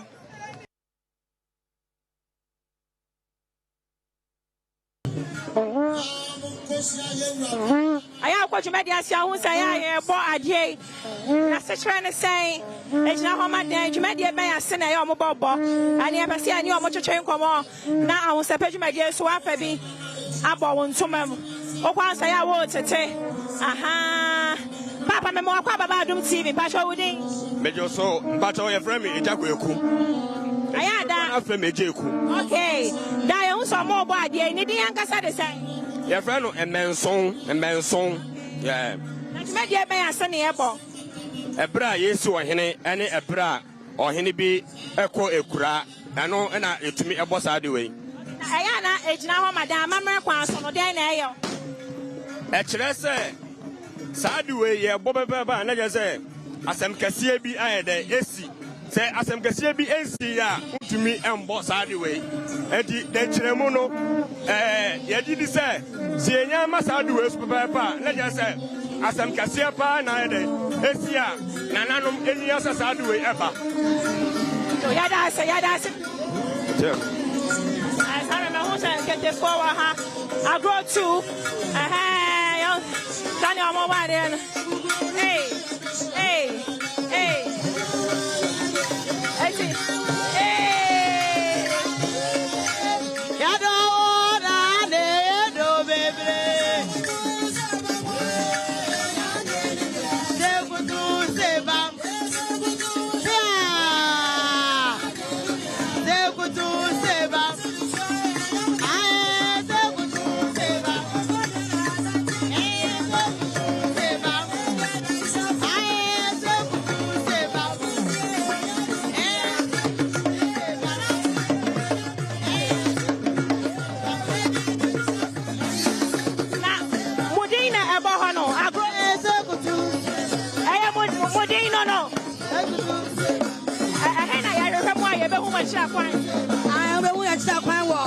Fantastic today. We didn't want to say I saw good to say bam. When I'm born, so good to say bam. No, what was our back no size. Come on, I promise I brought to. What I'm Modino. And then you go over Savano Quaniadua. So good to say bam. One piao, Medacity. Chabusia, honey, Yadi Benjamin, a page my dear Bessie. Say good to say bam. All paid me producer. Acquire me cinematographer. Samuel Kuchabusia. Mr. Sandy, yeah, crabo.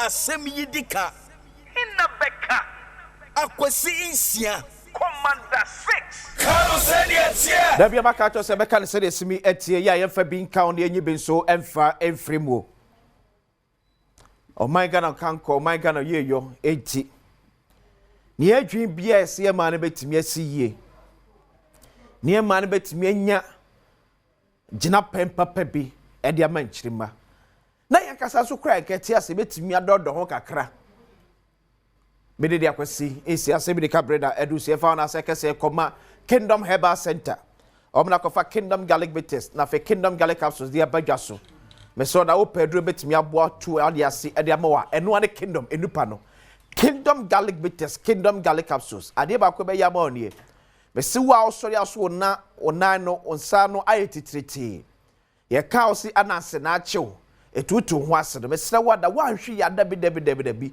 stroke ya de e de be gyawo niama na koba ne se to da bia wonsa no yetitriti na no yetitriti nyina ese moje ntimi ne afrisane enkosa bia wo no ye ene ni padua se moja so ntimi ne afrisane anko bia wo do bebra na ho no yetitriti ene kofa saa anase achemi na ba no etu nya Kingdom Garlic Bitters anase Kingdom Garlic Capsules onu mu a boa esane wontrinim apapa bia wontrinim bia no Kingdom adawmenti ebe sane ni nyina mu e de amaw wako hospital ya catch so cholesterol wasro waye bia ne etia ne tie wadu ne Kingdom Garlic Bitters and Kingdom Garlic Capsules or the new Kingdom JC Power Capsules so aba ene e mema de se bema ya se waya mre ewompa epusu wa kaskala wadu the new Kingdom JC Power Capsules baby to them wo man baby eto adro bia no okwa asebeka bi ato o madam na aso asene mi ano pe ye de asemi de kadwumadie ebro na ese mana hyase ko school in fact do na akora beka se obokwa anesa aka ba akomienu yesa bi e na ofi ose obokọ ekokoto aso na adeɛ baako bi won ma awofoɔ ne akyerɛkyerɛfoɔ ne school mpanimfoɔ no bi asɛ ɛyɛ de ho yaw kakra adeɛ bi won ma akyerɛkyerɛfoɔ ne awofoɔ ne bi ɛyɛ de ho yaw kakra anɔpɛ sɛ som so ɛsɛ say GS so issue statement caution school mpanimfoɔ ɛsɛ PTA dues here approved the mobile so this is a statement from Ghana Education Service. Or see GS caution schools against unauthorized PTA levies. The management of Ghana Education Service has received reports that some second cycle institutions are demanding and collecting various levies under the guise of parent-teacher association dues. We wish to state that no school has been authorized to collect any PTA or development levy without prior approval. In basic schools, such approval must be granted by the District Education Oversight Committee through the District Director of Education, and in second cycle schools by the Regional Director of Education. Even when approved, such payments remain strictly voluntary, and no student should be denied any school service, right or benefit for non-payment. GS further directs that no head teacher or GS staff member of any education institution shall be involved in the collection of PTA levies. Fundraising activities remain the exclusive responsibility of duly elected PTA executives. Regional and district directors are directed to monitor compliance and report any breach for immediate disciplinary action. Signed, Daniel Fenyi, Head of Public Relations, GS. Etikra GS in pen for Ghana Education, one more share of Ghana, this year so, Edaba United, so many and here. As your schools be one ma enkanka senior high schools ni be one more or ma shall say development levy. Yeah, your friend and to ma see a friend no PTA dues. And penfosi say ye nyama sa kwanya ni to me say yes sir. Men yes sir, men try. 2. Sempo ye maksa kwanya ni say gia. Enya suku na sade so na beji nebom PTA ekuo na won na mpanifo na down no what I saw me sa PTA dues no. 3. Masuku ni teacher bia nka nkyira akwada bi se o maame antwe PTA na se development level ntino untimi nko class. U teacher ni ana se headmaster na head teacher be che o se wo ye sa de no. O man amamrebo education wo bra enu bedi. Etikrata na se bo nyina eno no.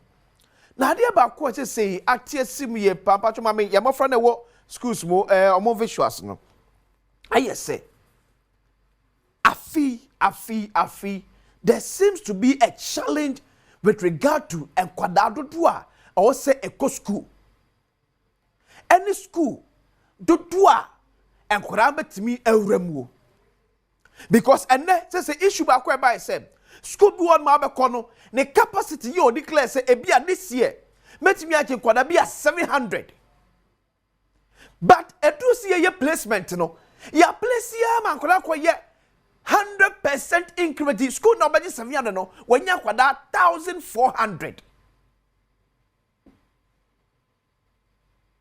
school na ne capacity o declare ma GS SGS me afiwe see ya gi enkwada ewe schools mu a me headmaster and I say yes school we no ye betimi ache kwada 700 ya ma school no in total of 1,400 yeah enu komu nwie ye because here ka say kwan bi da so ewo fie yeah yes gusu a place bi no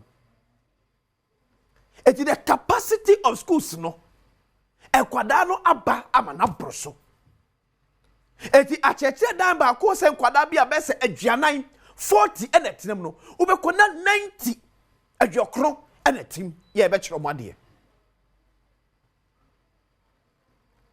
eye si ebe hwese ye mofra obia benya school akọ eye good thing Ghana mamra kraka se me bibia nya osi akọ ma Ghana ni akoda opeso okọ school eti ese be hwa mankora no akonembom ye mse ho se ye pese nkwada no ekono ne papam ene sei fa nkwada ne kona omo ekono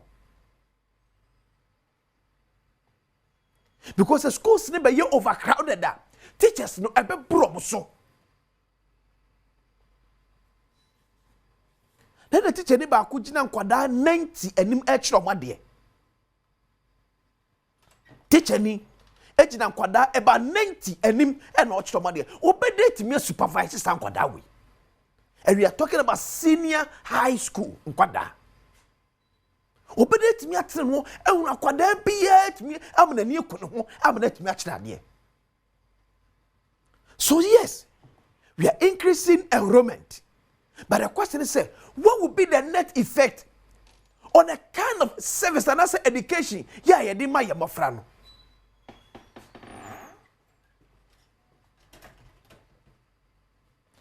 Two. And now you can interview say a yakudie, sabi yabu estem neka. And ne awufu bi etia as close as 30,000 Ghana cedis. So ma ebetimi akọ o school ya omope. Sir mame NDC MP for Akrofom eno asomode to dwa ewo ekosi seso. Efa the constituency eni ma bi e course ewo no ti sadwe. Asemwe mewo abam but I was a yaka na yaka. I think that the catcher nipa ni bi omo ben minister of education man no.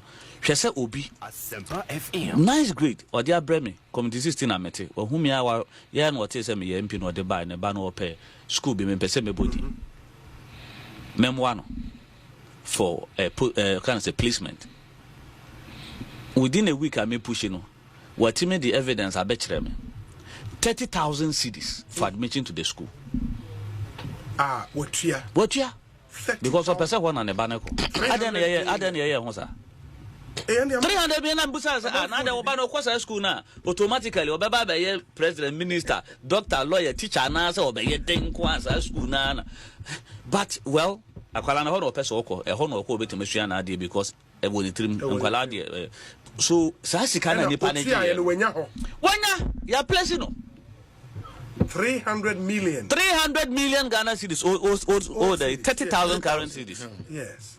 Why? Oh my yetimu no. And that and nothing America say not to interfere but for supervision, monitoring Yema DC MCs KMA board obian delegate on delegate nipa back delegate one 80 NDC member of parliament manage war Akrofrom Olmenyan for Azuma enono enana ye kawa nen pefi se sebe ye boye sremu enaka. This is a member of parliament too. This is a member of parliament. Yeah, watch the obata ya waba ne nchen so be pemwa a place ni ba ewo grade A school obata na tua old 300 million kanisika no opepema hasa ene sikai empema duasa ene dia pe grade A school e dia maneba why mo na Jesus sika eye why mo energy sika no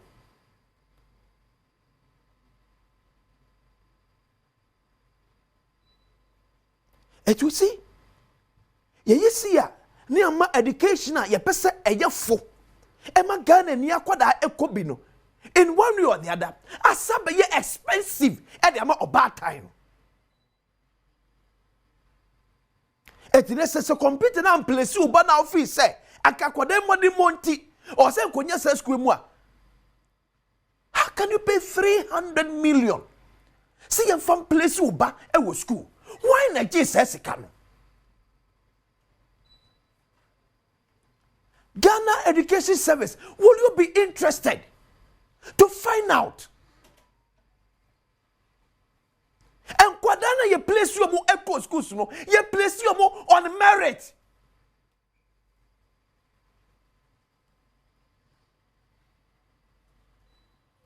Ye place you mo on merit na. Etu jani staff na baba ye se. Wa wonsem eni bie no oh wo de to adwem yeso banbo la sa etu obata ye bia wontimi ne ba ahomete no no atam sika e de akwa akotwea Is this the kind of education we want to build for Oman Ghana now? Education has become so expensive for our four. We are running free senior high school. Na sebia nya na sebia bru, see you chia school fees cra. I can make you 30,000. You chia school fees, sir. So I wish Ghana Education Service, the Minister of Education, almost Harun Idrisu. You should be able to investigate Sanyama way. But it shouldn't be on our man say, and you cry, and you cry, and you cry. I'm for paying. And then we just every say you cry. What say upon this is the NDC member of Parliament too. Or your MPP new cry that Kabaka Sebia, quote unquote, or your propaganda. NDC MP. And also Biaba who say, well, 300 million. 300 million. And I'm a Benya grade A school. A cost afi bia ye mo free ebeko school bia ye te sansem way. But as usual, the government in power supporters will come out at you as if so na abo man no obua o se aban no obua on kan kure jandam journalist ni aka ni saa na the challenge no eda so honom but they make say ento wada say ento wada because obati onim pefe pa say ne ba enya ebi agege 6 na ne ba se fata school say na wanya na onu obi the same enkran na akwada bi akwakonya be say 39 no no sa akwakonya grade A school odi ahomete be chiebe if you finding a way say sempenfo na edidi ho se wona na mo nche no mo slot bi na edidi ade no ho se hwanyo onam how do so. This cannot be part of business as usual. For bad time to pay 300 million. 300 million. There be. So open school di amaliba 300 million. Mummy nyasa. Mummy nyasa. Na supporters na yeti chobo na je ni ekono. Me say free abanda danimu. Edrafi bia na boss apɛ na party supporters asɔre atia wo ope so ase aban no ompa aban ni ye mamboni jandam journalist ene de asa aba ba wie ene na de nyema kwasinsia na meka bia mu o na na meka na me jandam journalist ene we so jandam MP na me de kwasinsia fada sekese koma kingdom herbal center ebe maka to se aduro de eno ane kingdom omkwa na di nupa abadwa so omunno nso na betimi aboa amotimi agina na aso ye eti ade a friend ananse a chonsa ama adwo ba bia enye no kingdom garlic bitters kingdom garlic capsules no bia ebesane sane wontirim ama ojetimi ade afusane ye ade ama oma ba bia tondo bia kwa anse beka bi ato omna so yasene eme ade asem yi duka nyimade ebre obedwafo atrase ye de pense mu eto aso makra Yaba munyina kwa babiem efa emra betwam tubadi so live on DSTV channel 280 Go TV channel 119 Multi TV big boss no so share live so this is Adom TV bedwam enie our last bet on bedwam pensem sabre ni abedwafo ene penfo etwe enkomo fa oman sima do bia aba ehuma hia se bedi ho enkomo na no pebeka se Mr. Wada ope edrupa ebetimi aboa amotimi agina na asoye etu diabetes ulcer cancer hypertension UTI candidiasis oba Mr. nye emane nsewo why stop hunamia oba bu nsa na hunamane de bia maka so oba bu nsa ni kwase ka hunamane so bu nsa na bia wasevio pa it means so how be honum when watu untimi and why mre ojo ba bia enye wadru eye imboost herbal mixture Imboost herbal mixture. The Imboost herbal mixture ni right say.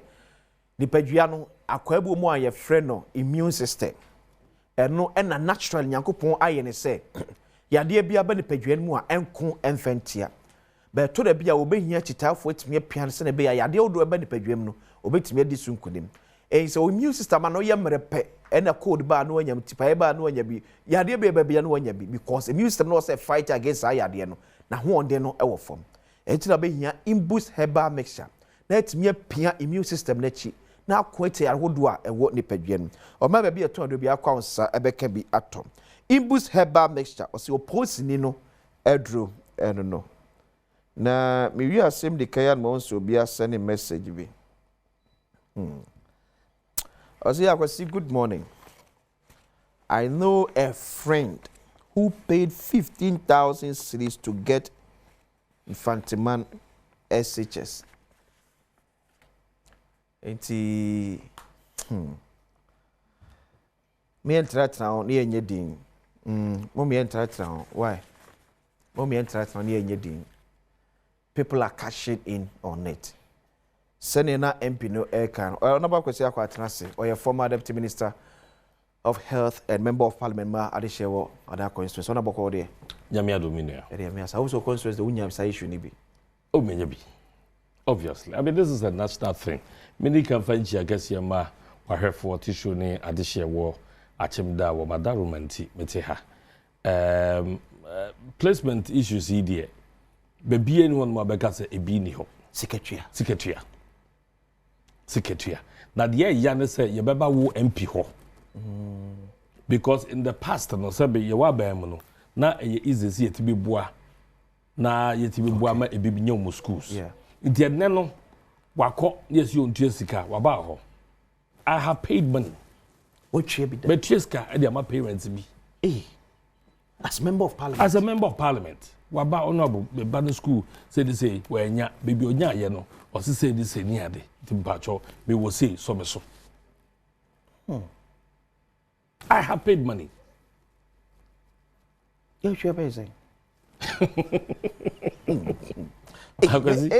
But Jessica. No, but you can. Yes, you nya no. Me say me Jessica.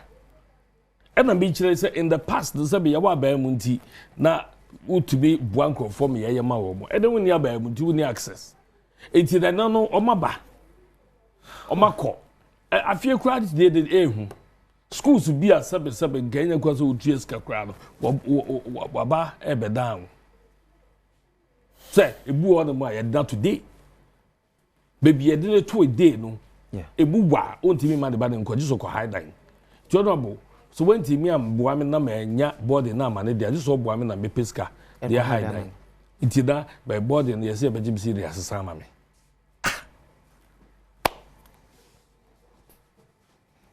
what kind of system na well now I am telling you eya na e dia akokodi politicians achi yes yen na to me ni kura ye ya bibia hye yensa na politician be na te machine achi oyesa adwuma. No.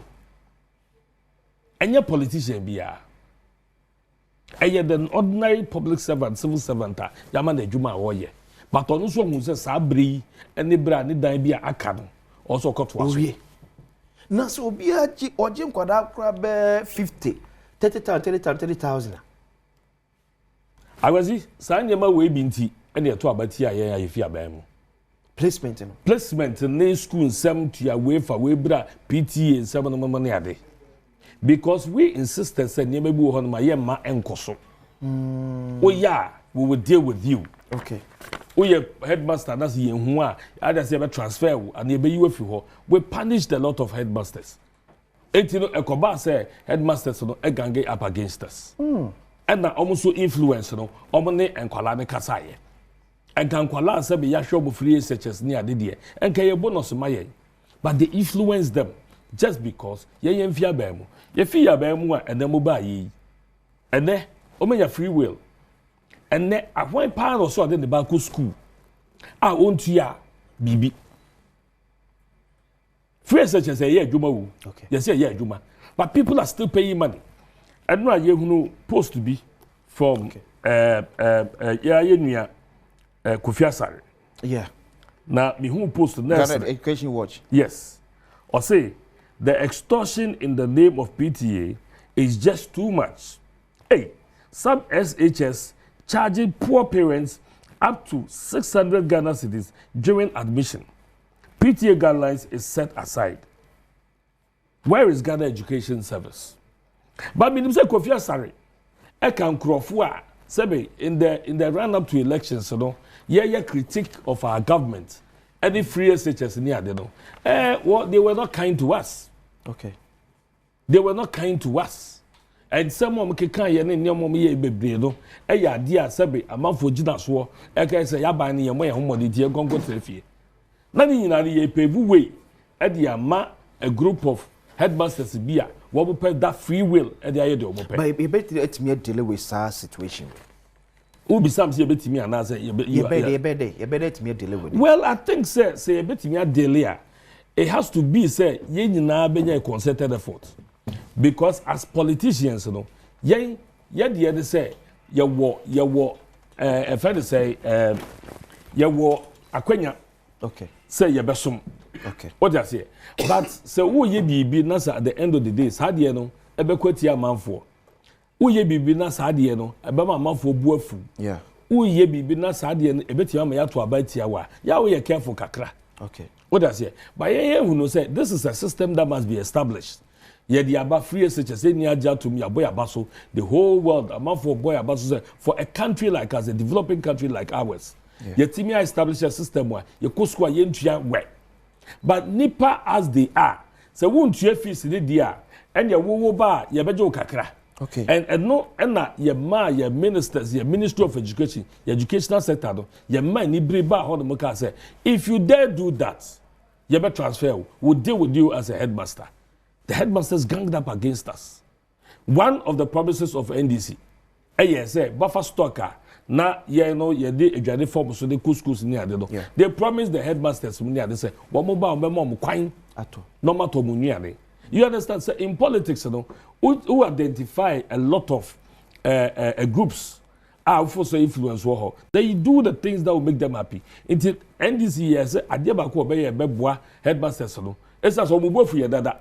Ye mom kwa mom njiji skan kitinkiti iti yensan kabi nka om no mu se ye ya ban a eba no ye be mom leverage ye be mom kwa no mato nnuane ne ade ene sa de na kosi sai iti tem bia na ye be ya de depend just for political expediency di ye nim sa ade no so no etwe ye mai akwa kire ene free years just obi eni one ma waka se etwe bo but every parent is paying something. Sa system here ya establish here the year placement anka or however kwado enye bebre no and then about the saying and then what he has said dia to dia do akoto baby enti no ya do akoto baby as day student no say open board here that you have to do what is supposed to be done. Okay. Anthony Nupeno, the Greater Accra Regional Organizer ma NDC Amanyoko. Na Anthony Bokodia Oba de Adom hu na also e. Yede yame ase. Oba ba mi hu no. We are diabolics be dem hu. I know we diabolics be. Ma down for the opposition. Me no wa na nam. Uba power. We hu me da. Uba power we hu me da. O mi hu several times. Waifa. Oh, Anthony share bebre. Once when they share our UTV. O se once then. Now about power when your appointment presidential staffer. And that's you, Daddy. Organizers na your presidential staffers. Na one of the bachelor say egu. Okay. It's in a fact media position we I was on the or your presidential staffers. Me Anthony Nupeno asa. That is what people know me.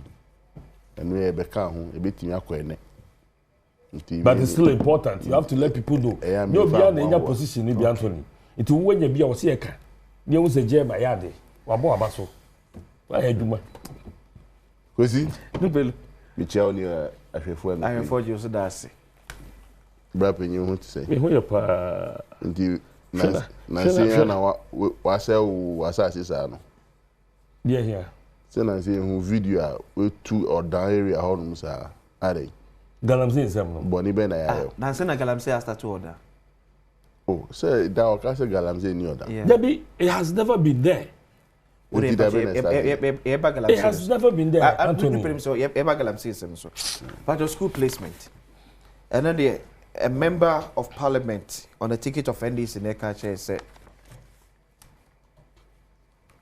Obi Oban and Chebe catchers would have 30,000 Ghana cedis to get a placement to school ya and Mbappe. Obi Oban in Chen. Ebe catcher. Is it bold to mention the name of the person? And sure. Those cowards, I don't deal with their comments. It's a cowardice act. The NDC MPs. If you want to fight corruption, and someone came to me, and he has evidence, and I cannot subject it to this thing, that commenting on radio, it wasted all of us our time. It wasted your time. Why do we want to create sensation when we are not ready to fish out the crime? And we encourage it. It's like you do pempe soup or politics. You may be mine so. If you are ready to nip the bud, come out with the facts. Let's deal with it. Oh no, so I got to 30,000. So a bad time be a ban and change. He is a corporate herself. Nipo kutu ya man no. Or bad time. Yes. So it's here. Okay. Uba epe suku. Meaning you're placing uba ped square yamano. Okay. Into ufuse ubi. Wakutia. Ya ye DSA ye mao. Ube catch them in amifanye day. I need to let the police pick you first and tell me who you pay the money to. So that we can all have a solution and an end to the kind of things we complain about yearly. In fact, in Koswamba. Did that member of parliament? So when you're ready, so audio say about time never back to the table. My bad time to the nipple this kind of come to the table. You should stop the cowardice act. Enough of the talking without implementation. I don't have time for these things now. Because we say these things and we spend 1 week talking about it. Where is the solution? Solution one. I challenge the member of parliament. The fact that I end this in India and so what? You are dealing with an issue that is crippling or is affecting the fiber of Ghana. So as a member of parliament, I told Uswaba to be a legislator. And your core mandate is to make sure, say, peri yo. No, be about how I can say 30,000. Now, the best you think you can do is to just say it to the media. That's all, without putting the facts there, and the media should just be highlighting, oh, na corruption. I challenge him or her. You should bring that woman who came to him or her. That woman should be able to mention baby Okotua Sasikano. Let the law enforcement deal with it. Sarah Bachok Mame, the member of parliament no video no kobo kodi here. I gave him the money. Say on Asempa FM. I think that the catcher Nipani bi omo minister of education man no. Hwese obi Asempa FM. Nice grade or dia bremi community 16 amete. Wo humi ya ya no te se me MP no de ba ne ba no pe school be me pese me body. Memo no for kind of say placement. Within a week I may push no. What me the evidence I bet me 30,000 cedis for admission to the school. What year? Because of person one and a banner. I don't hear 300 million busa na the obano kwasa school na automatically obeba be president, minister, doctor, lawyer, teacher na say obeye den kwasa school na.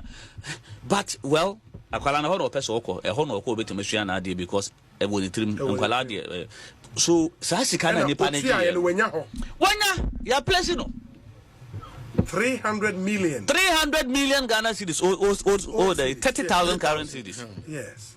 Why? Omaya yetimu no, and that and nothing America say not to interfere, but for supervision, monitoring. Yema DC MCs KMA board obian delegate on delegate ni papa ko delegate one person. Now on school the governing board. On governing board no mo admission no. Anya sa and sema okay, no. It's also evidence. No? Oh yes, say Obata no one kwade. The failure to subject that evidence to police inquiry and investigation, he is not acting in the fair manner of what he swore to. When you come out, I say waste your time. With all due respect. But are we saying say anyone? Who says anyhow? But how do you overcome the anyhow? It's when we start subjecting people to prosecution for them to feel say, Ochina, me, I have every right or every opportunity that wherever they place my children, I go. But I told my children, say, do you call Germany secondary school call because nipa. This overhyping of certain schools as if for them one kwa nipa. And only Ghana problem. Because the school we are, so school we nipa be MD waha or director of this waha obetumi abo because old boyism, old girlism. And only Ghana ni fema day. Because they go their team up and the rot continues. Eti nipa bebre abenya adwin say say ana Ghana eko. Eti SM so me back on. A lady called me. Opese ni back Wesley girls. Onya hin also onya 9. A place in the world. Let me say Manfi senior. Manfi girls. Yeah. Which is equal a good school. Yes.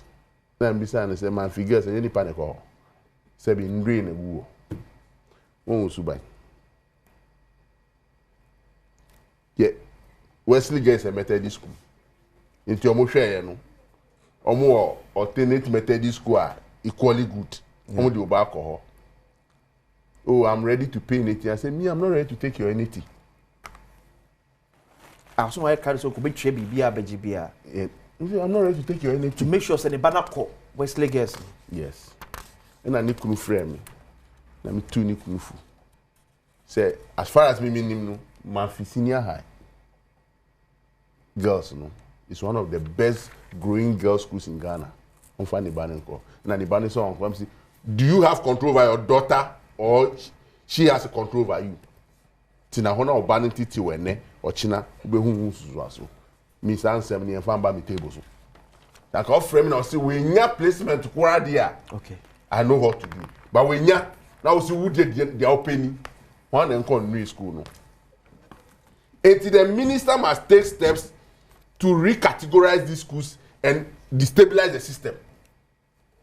It's becoming a nuisance to the education sector. The categorization of a school. Same A school, B school, C school. It's a nuisance. And no any problem neighbor will be a person called overhyped schools. Enti ye place cramp wa on kone akogu ho cho yenya school obia so yenya school. Now so called Laboni Senior High School. Declare vacancy of 700. But no more over 1,400. Why should it be so? I don't think yes sir. What schools be more munya nipa? And it's abaye na adwi so expand these schools in community. Baby aye do no. We don't need a boarding system in our system again. We must have community based schools. Because sika odi boabo akwara ko school kwara dey. Nti akwa no betumi aso no ananti 200 meters, 300 meters. Akwa akosua dey aba, it will help all of us.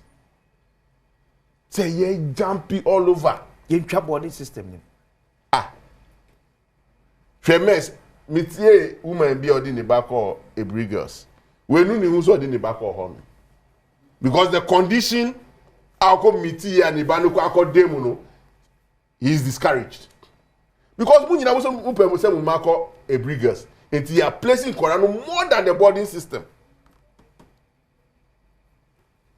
And the congestion aba. And then H1N1 and now krum ye nyina ye nya flu a ye hwinimu nyina so nsuo. Those children going to engulf in that environment. What is it going to bring? So the education sector must critically be sanitized.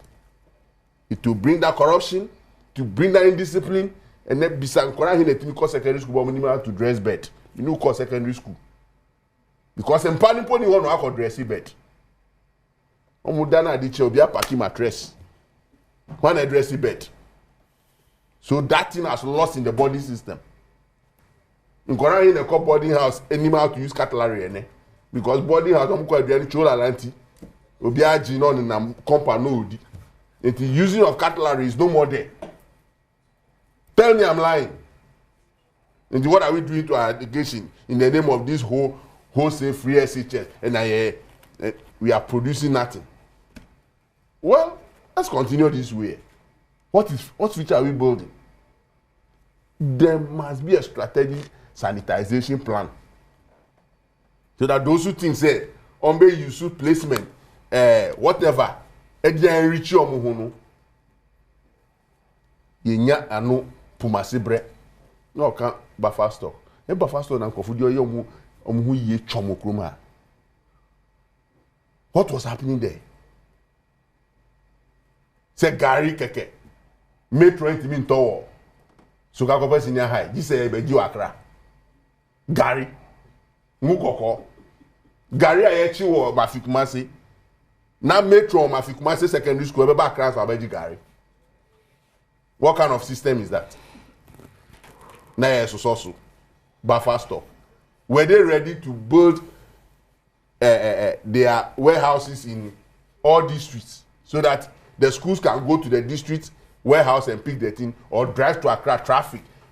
Sometimes school bus will come the better fuel because stipends your farmer headmaster. Until that bus is your. So there's a whole lot of challenge there. I believe that the minister is getting focused to. He needs a team to help. Yes, sanitizing corruption in the education sector. No, a well-positioned education sector.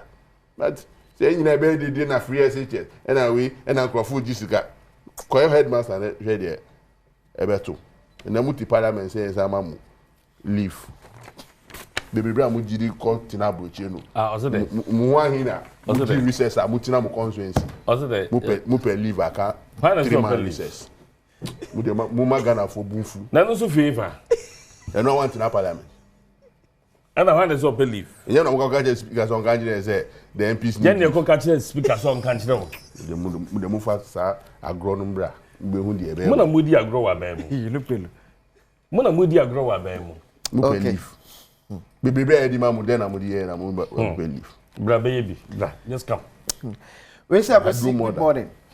The integrity of our computerized school selection and placement system is being undermined by unacceptable practices where some parents resort to paying substantial sums for placement in preferred schools. A trend distressingly entrenched over time. This corrodes equity and fairness, denying deserving students opportunities based on merit. We must collectively reject such monetized manipulations and advocate for transparency and meritocracy in placement. Every Ghanaian child deserves equal access to quality education, untainted by financial inducement. Hey, Akis me Sefi Bekwai, and I do a free eBay. I know someone who paid 25,000. I know someone. Mention the person's name. Let's go after him or her. That is the only way we can come to an deal end. With the situation. Don't make the wild allegations without any so let me ask back BMWA. So that you know Ekano. If you know that person, let's chase them. Chase them where? Chase them. Chase them where? Piaga so we must see Ibrahim Mama will be hot in 2029 when Baumia wins power. No sufi. Hey, how? No sufi. And Baumia betata Ibrahim Mama. Conca, so near that you. A Juma will honor send your money called about me near that for certain things. So, Baba president, or should be developer man, or fine, and yet the Biba track on Yaswa, they just to occupy Ghanaians and their mind in tea, that they actually nay women. But so number Bemana, or we would the actual for man. It's Martin, no pennies been fun about me. Now, one may pick you first, now the Miako Nippon or Picino. And because all the buyer, okay, I will know. Yeah. You are betting crime. Aiding and abetting crime. Okay. When evidence of a crime, find command police. Into matching the first, let me do matching, but or no in the process. Okay. And this is what you should power. Why is it match because we see who evidence. Member of Parliament from Yakwa. Are they It's a member of Parliament. So. A former control exams for Oxford no diko tina ho na se nipa na to ni so aba. It's human beings who casted a vote 111 they counted the MP. Na se unim se untimi sori aso che member of parliament. MP untimi nchi MP sageke. Unim so untimi sori aso che. Enu na mudi ye niam bebre okroma yenye. Look the police for no disamra no e di ma MP say eye niam enya. Yebuna say ya mo juma no ma fa chibu okru mo jema juma na mo nya huna no and one nobody occupy ye and I say bring the temperature down work with temperature work obi unya tipaya unya temperature munya ye that's like listen I agree with him okay to a point to say let's have a sanitized system at schools in no ebe ye akono okay what you say eyade a ifiase ye bra ye wa ba mu. Okay. If you say here, because he has a school be a dimua, a dear and a masculine dimu, a teachers. 18 Sabra, I'm saying, Duchum Abreso, or you say, Yamaku, you were gay, assistant headmaster. Okay. Now, they know I call a less endowed school. Okay. Like grade D school. BB. Okay. What I say?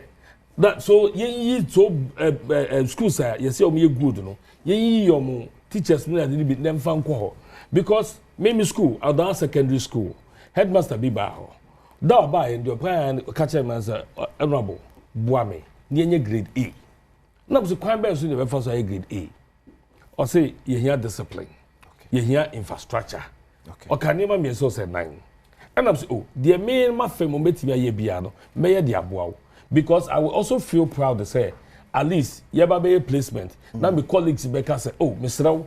Mwame na ye nya admission ewo dan say that bia me pray ewo nkrofo diem and so far no he's on course or that secondary the headmaster that he's on course or you know say school no betimi akwaradim but do you think say as on my deliberate yeah you say you be pay sa schools na fee say less endowed and I make sure say easier to do and it has to be done. Send a bear, baby, young cobble empire so ho. Young quarter so ho no more. Now the Paubia per se, or course school, or your person course school. Now where the mother, because at the end of my school, we a yes ronco. Is it always there is a way out? Okay. Before the central government establishment of many of the schools, there were mission schools. Yeah.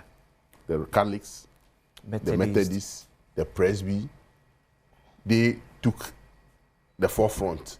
Baptist Bemu, and the Pentecost Abba, and other schools. Sure. Let's get the missions well involved. It was one of the strategies and then Manfi, Epija. Okay. Because the Methodists looking at their models, Manfi was just a small corner, but so we can do it. Then government established ones, they are more community or down. So let's get the citizens there, the well endowed citizens and himfuno involved because the school no dimu a dimuma on mine then the name of that community expands. Yeah. If the schools sink, are you getting me? Sure. Let's stop putting professors in a condition room to think about our education expansion, education reforms. Go to the community. The people there love their school. Daniel Edinkofu had to air condition conference room. No matter brofu near Churchro. Brainstorming. Brainstorming. Then it doesn't. The implementation become difficult because we want the reality from the ground. Yes. I didn't do because some Methodist school be too important. The Methodist church take the glory. Sure. It makes them look so good. Presby look good. Catholic look good. Every community name school say the community feels happy. Let's look at that alternative. We'll bring discipline. We'll bring academic progression. We'll bring quality to teacher-student relation.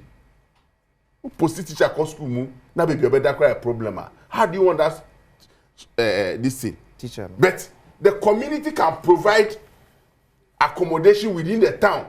That it's a teacher no and fan is can currently at exorbitant price now. And then or TT into Adichia, how to go to school is a problem. If the community is able to provide accommodation. Okay. So teacher for more or that senior high school no. Our munya accommodation or campus no ye community no yetimi abo mu ka say betina say they will improve the education in the community because the relationship between them and the citizens in the community is good.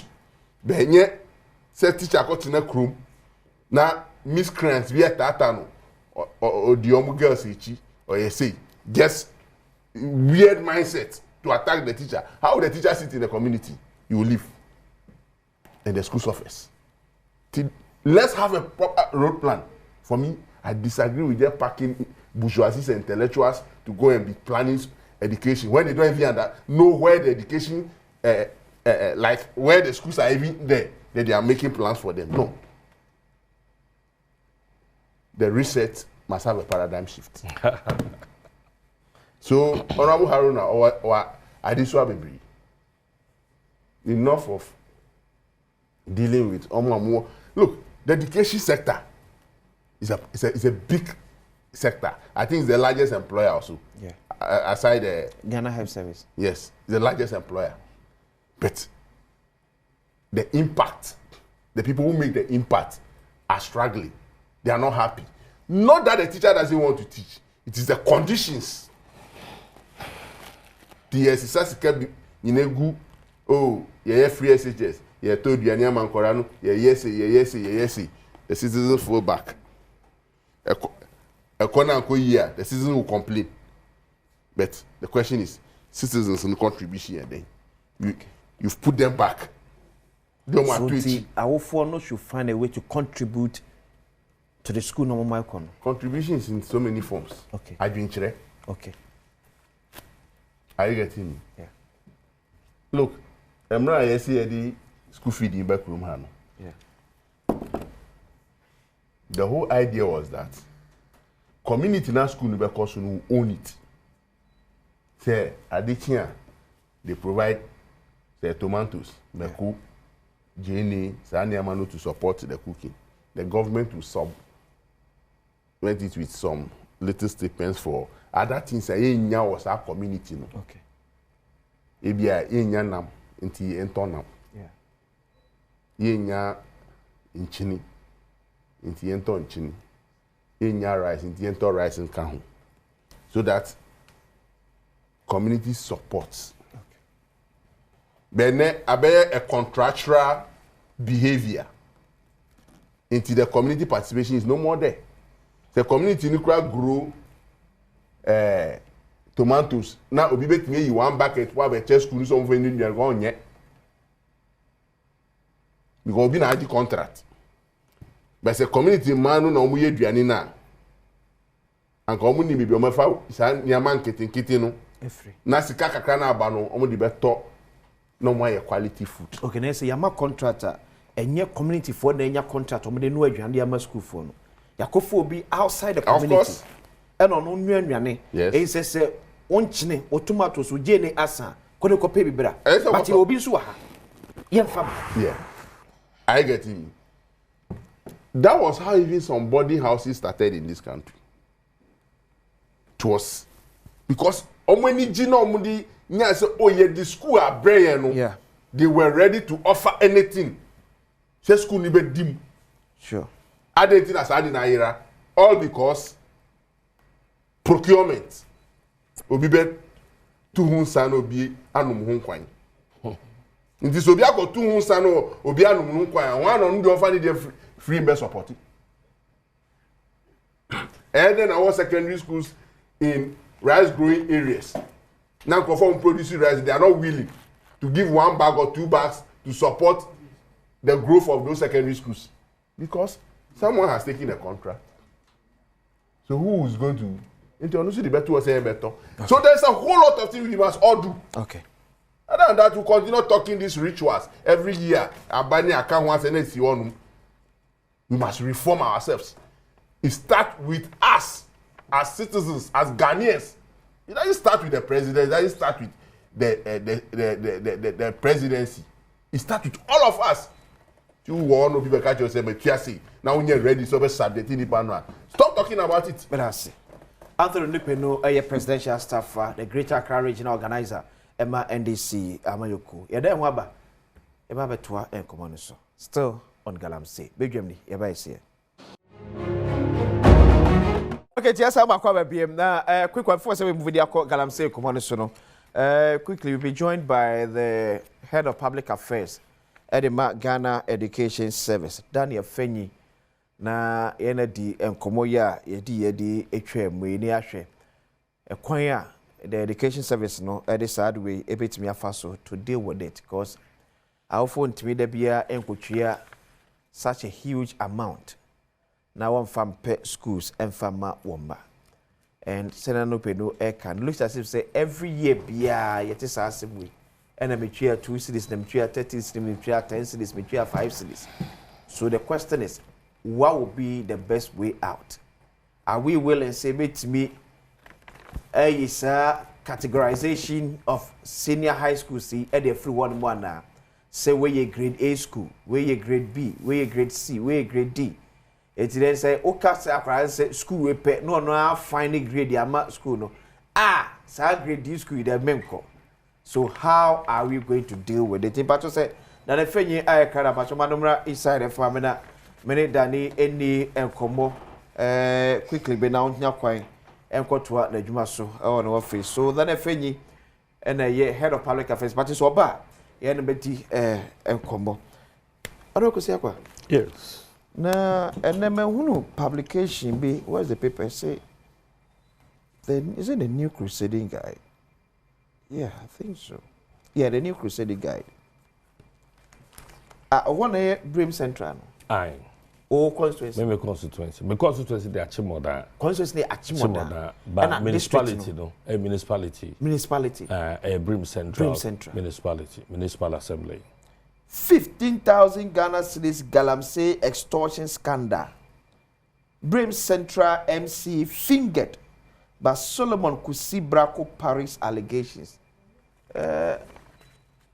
Only why?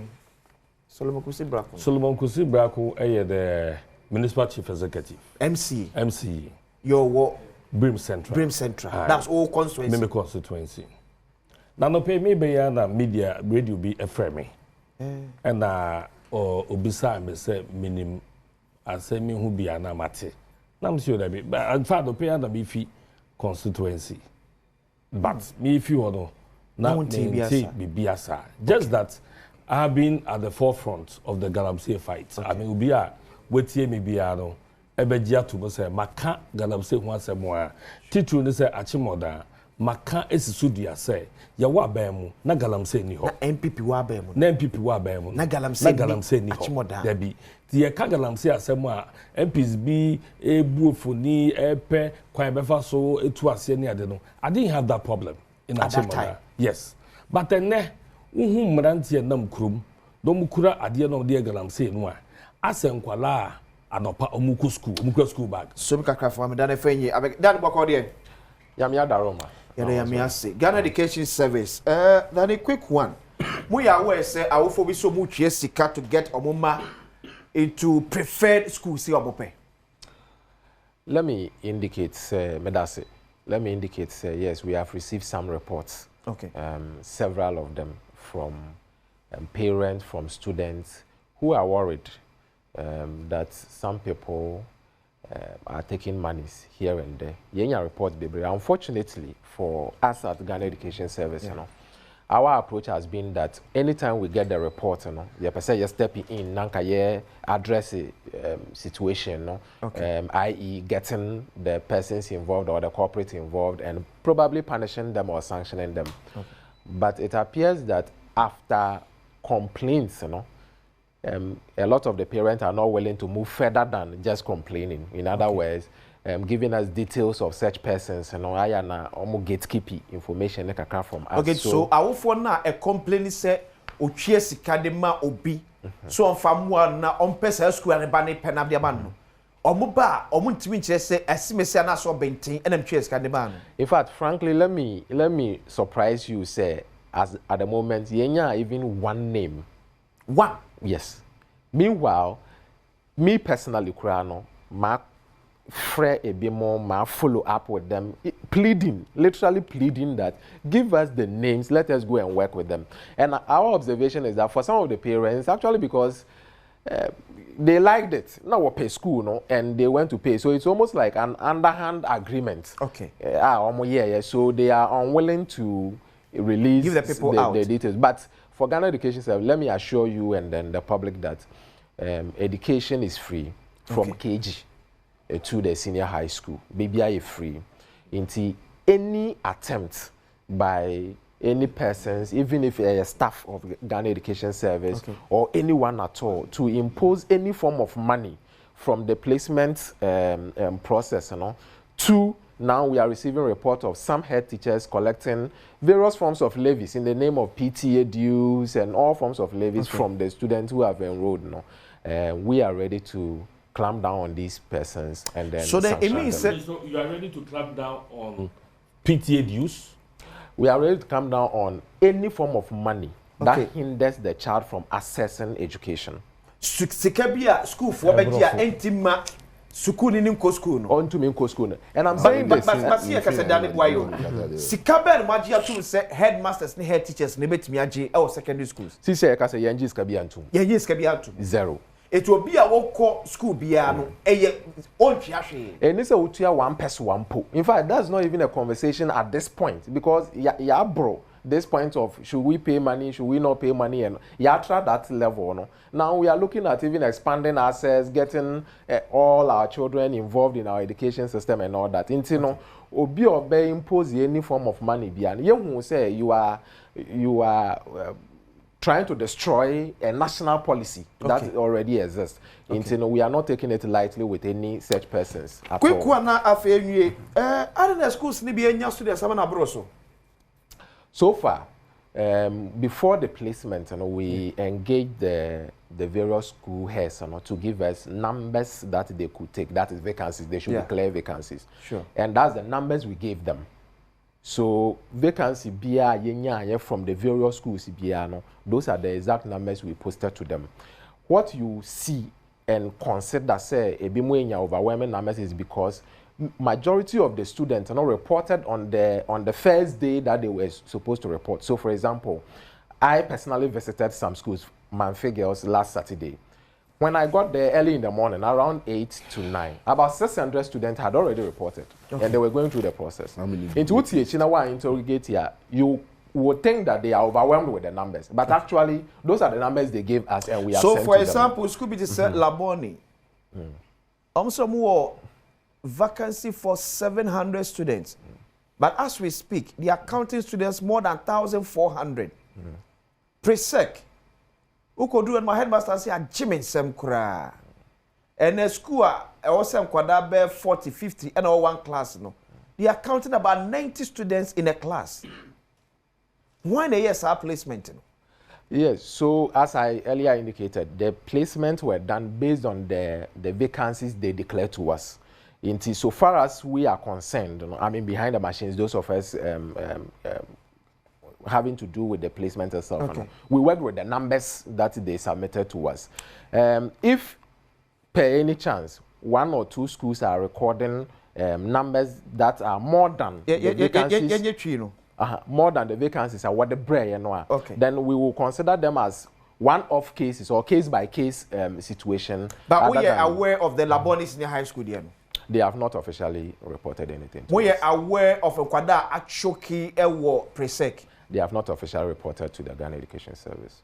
You know, we believe that when you overwhelming numbers, you report to us at Ghana Education Service, but one man feedback and one man any report say their numbers are overwhelming to them, then we consider numbers now what the man and one they are sending. Interest to Ghana Education Service to follow up because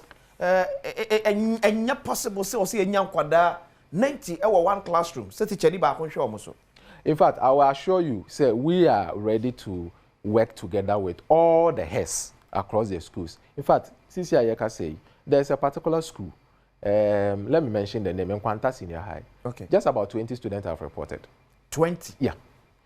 And they have capacity for about 500.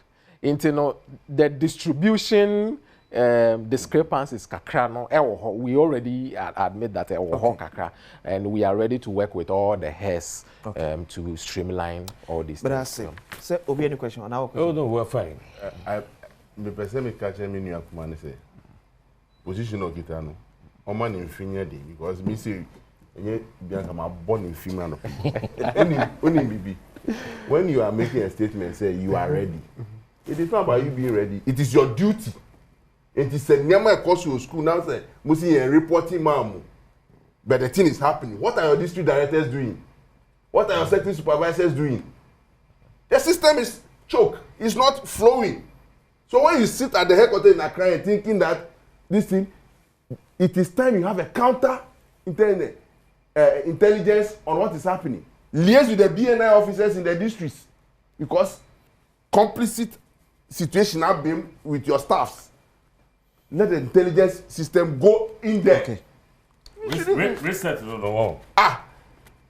And only for reset. Once it's out, where they are. Daniel, better say no. So Daniel Fenyi, customer for Ghana Education Service. I'm going to send no airtrain and Kovono.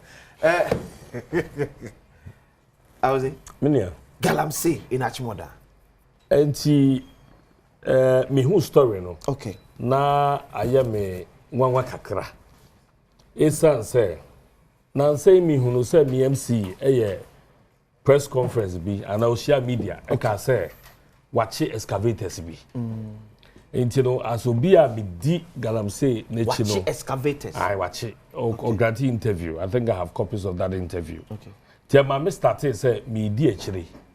Me police in aware of the excavators. Yeah, MC actually. Oh how? Yes. In fact, reporter me nya and say sa excavators I all come one seven at night a kopaki police say they actually near to ho. Hey. And you see, Senia Galamsey Adiano, A2 at the Senedi and Yano. President, Enyabre, the Casamunano, a yadia, a bona by the chi, a yadia did not buy no a baffum. Okay. And it would be a position that was to be boa. Na, who fight no. I was to be a Juma. You will be Casaya before say a politician. Me your deputy ranking for local government committee. Yeah. Now saying you did MCs here, no. Esa kwenyako water plant na yatu munti. MCs do na no use so musika in conjunction with their MPs any two boreholes. Because it's your system no aye bad. Yeah. It is a omanya ne saadwa ebe hadwene. Ehon na me yem sheme. Say sebe say oda other plant no supply is you for Ghana water no. Any send you shouldn't near your corner to chabe moon. So also if he has almost shut it down. MP when you hear man go for kwadi. So mun sure it will be your responsibility. Yeah. Etino send ye be kasa.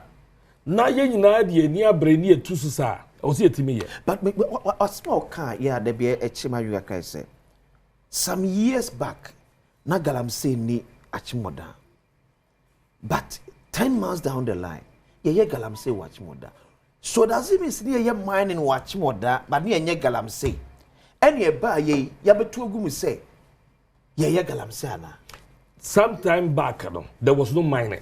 There was no mining at in all. Achimota Whether small scale or large there was scale. nothing in Achimota constituency until the last 10 months. Until the last 10 months. And you know, me kai wonu say mining na sha se wo ho no.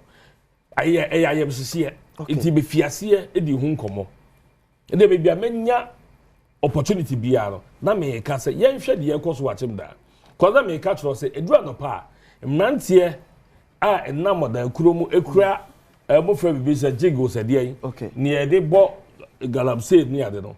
Omo kura e dey nam kuro no to say kwala dey school bag eco school. What's all copy Krobia so and opa akwala bia school bag do. Sada mrantie no aye. There's a beefy mia bi no ne ade. Enti se to me a ye de ama aban panifo say one no betimi ache woman. Na no sa local government committee ya so no. Ena ebuakwa South MC baye. Many no these are was one. A PA say one say we two the party chairman ne ba eso sa e wo galamsey adwuma nim. Enwachi me ka say am say beti say wo ka say enso wa emane enso wa cause ya bo aba so we to sa na mo no, but as the head of the municipal security council was a wo hwe say sa dipa de be che no near prosecutor no so want to be your prosecutor no for galamsey. Eti wan kasa waji atumu say o party chairman ba no all year no na ye galamsey no e ho de was ye attention eko enso akahwa, but for me I'll pursue that. And also ye gina no si bone. Say that was what wan kasa. Say that so wan kasa ne chairman ba ye galamsey. Maintain no. Maintain that aspect no. Because when I'm to na no and at your car no there were videos so. It's in saying me who another network and I'm sending text say that bang and they be na nipa no identified no ya prosecute no what the yen tag and say party chairman but nipa no a to say no na ye say ye bo abaso no that be no say the matter is going up. See where up no I want to pursue that.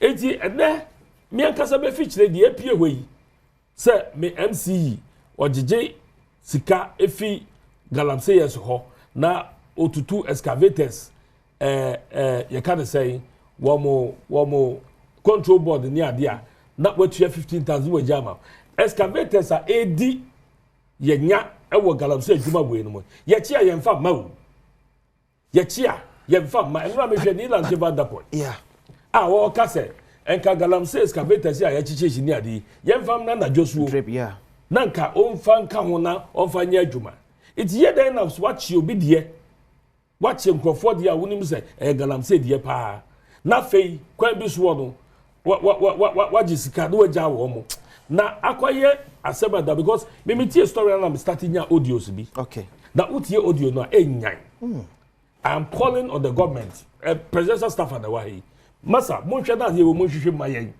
na enyesa egu maban ho fi I can't say I trust the president so much, but you see share the determination so be cause ade no a it was that same determination na nado ewo but nipa etwa ne ho ahia nipa ba ko pe obeye den eduti na bi ka say sa you can say state of emergency yeah declare that gives some form of authority be because you share presidential staffer na what the original have me so be back be see declare state of emergency I doubt obe back I mean I don't understand what the state of emergency. No penu. What is state of emergency? What is it? That's not what Google. State of emergency no. Okay, me blame do. Unim say enye mining in semi ya ba ya ti use force and declare we ya ba mani ade a. Na kan kofo bebe nim what is involved in state of emergency. It ye ya pen so ye can see and declare no. Some few months to elections no. It was uncalled for. Because elections is a major activity of the country. It's a Baba declare state of emergency. International community almost state of emergency. I say, Ebeka say, yeah, declare near the cover up the elections. That is the reason we could not. It is a name of Babemu. Nasa Adiano, Dianya is deepening. One of the easier things I'll be to be able to say no effect. Sure. And they are former 9 months over year, Juma. 9 months, so they move from one point to the other. Sasa mi aba oda yedi hu nkomo yi. Omo fiase ye kasa. Na omo conference say MC ni gi omo sika no. Omo problem na ne say after ya job sika nyina no, na must akoshe omo niema. Na na must koshe omo niema no. There are some other galamsey sites ho de yanko. It's a discrimination bi abem. Ya jim sika. Ya sabe niema. Ya ji okwabere sika de yanko hye niema. Dabi. Some of these people happen to be party people. NDC. It will be so say, and then I could see, Mu President Mabo, and they send you what we are tasked to say, what person of Shedder, Sadia widow, ending in ya. And yet, a bay, the President called the bedding and young. Galam say it affects everybody. Okay. No pen. You say, yeah. The word galamsey has become known to everything mining. BTA, Mibre, you say, Nkofukita, shovel, you say. I don't such for. Nkofunu, Omu one urim nas Omu to a good year. Omu saying you. And I said, they are not causing any distraction to the forest. Okay. Those with the bulldozer is where the problem is. As MP, what is his level of counterintelligence to know how many excavators moved to his constituency the last 3 months? Okay. Ni man for no na. Into man for no two so they are involved in and complicit in the illegal mining. Into no mun galam say be ra forest maybe omo ti no mu yekum. Are you getting me? Okay. So he must activate his intelligence. Because also 10 months and he had destroyed this level of forester, then also a contribution at FM. Okay. And then I go to the DC. Pempenso I think the BNI regional director and district director of Eastern Region and Achimoda must be ready to submit a report on what happened while those forests have been depleted. The last 10 months. That 10 months. Because you see a BNI near and NIB near and you grow. Before you be district manager, district director, no, and you grow. Meaning say intelligence level no, sure. You know the cover of where they are placing you, and you must have every information. Timu police commander, munyina mu tiho. Na excavator timi ra district no, na cause this kind of devastation. Now, some of them post without producing a paper of report. How effective are they? Then you come to the political head. Sure, maybe I had no. We appointment, you know. Mama Nimbri. So one mudia to districts, no, fin, no more dream to be able to be on the job. Now we have higher and you got never can. Okay. Me. I won't support or I won't shield any DCE that lives in a district, and when a disaster happens, I wasn't aware, or yes, I comment now. Within seconds, he must fly out of the window. You don't have idea. Intina, only see what we say regional mutu railway national. Regional minister, Madame Fupa. When he made a comment, me friend, I said, "Who? Why lucky say? Rollins, Gao, your friend will be SW1 News, 1 o'clock. SW1 News, 1 o'clock. Ah, Obiate, if you say then a news, no, because you saw it in some phone. Yeah. Disaster, see now. Don't even visit the site and use camera and be showing say who inspected them. I hate politics of say I didn't see her. Nothing have a camera via their coyer inspection. But I say Anthony President Mahama must act on this kind of attitude. Okay. Now all can say be or can say why luck is a Rollins. I can now see the fire in Tony. Bidi dia kwesi se na sekese akọ fama kwesi akwa member of parliament ma de shewo Ashmoda constituency in the Eastern region. Anthony Dupeni, a Greater Accra regional organizer ma NDC abayoko. Ochina da ofro edema on Badwam because na hwe Adom TV. Yakra.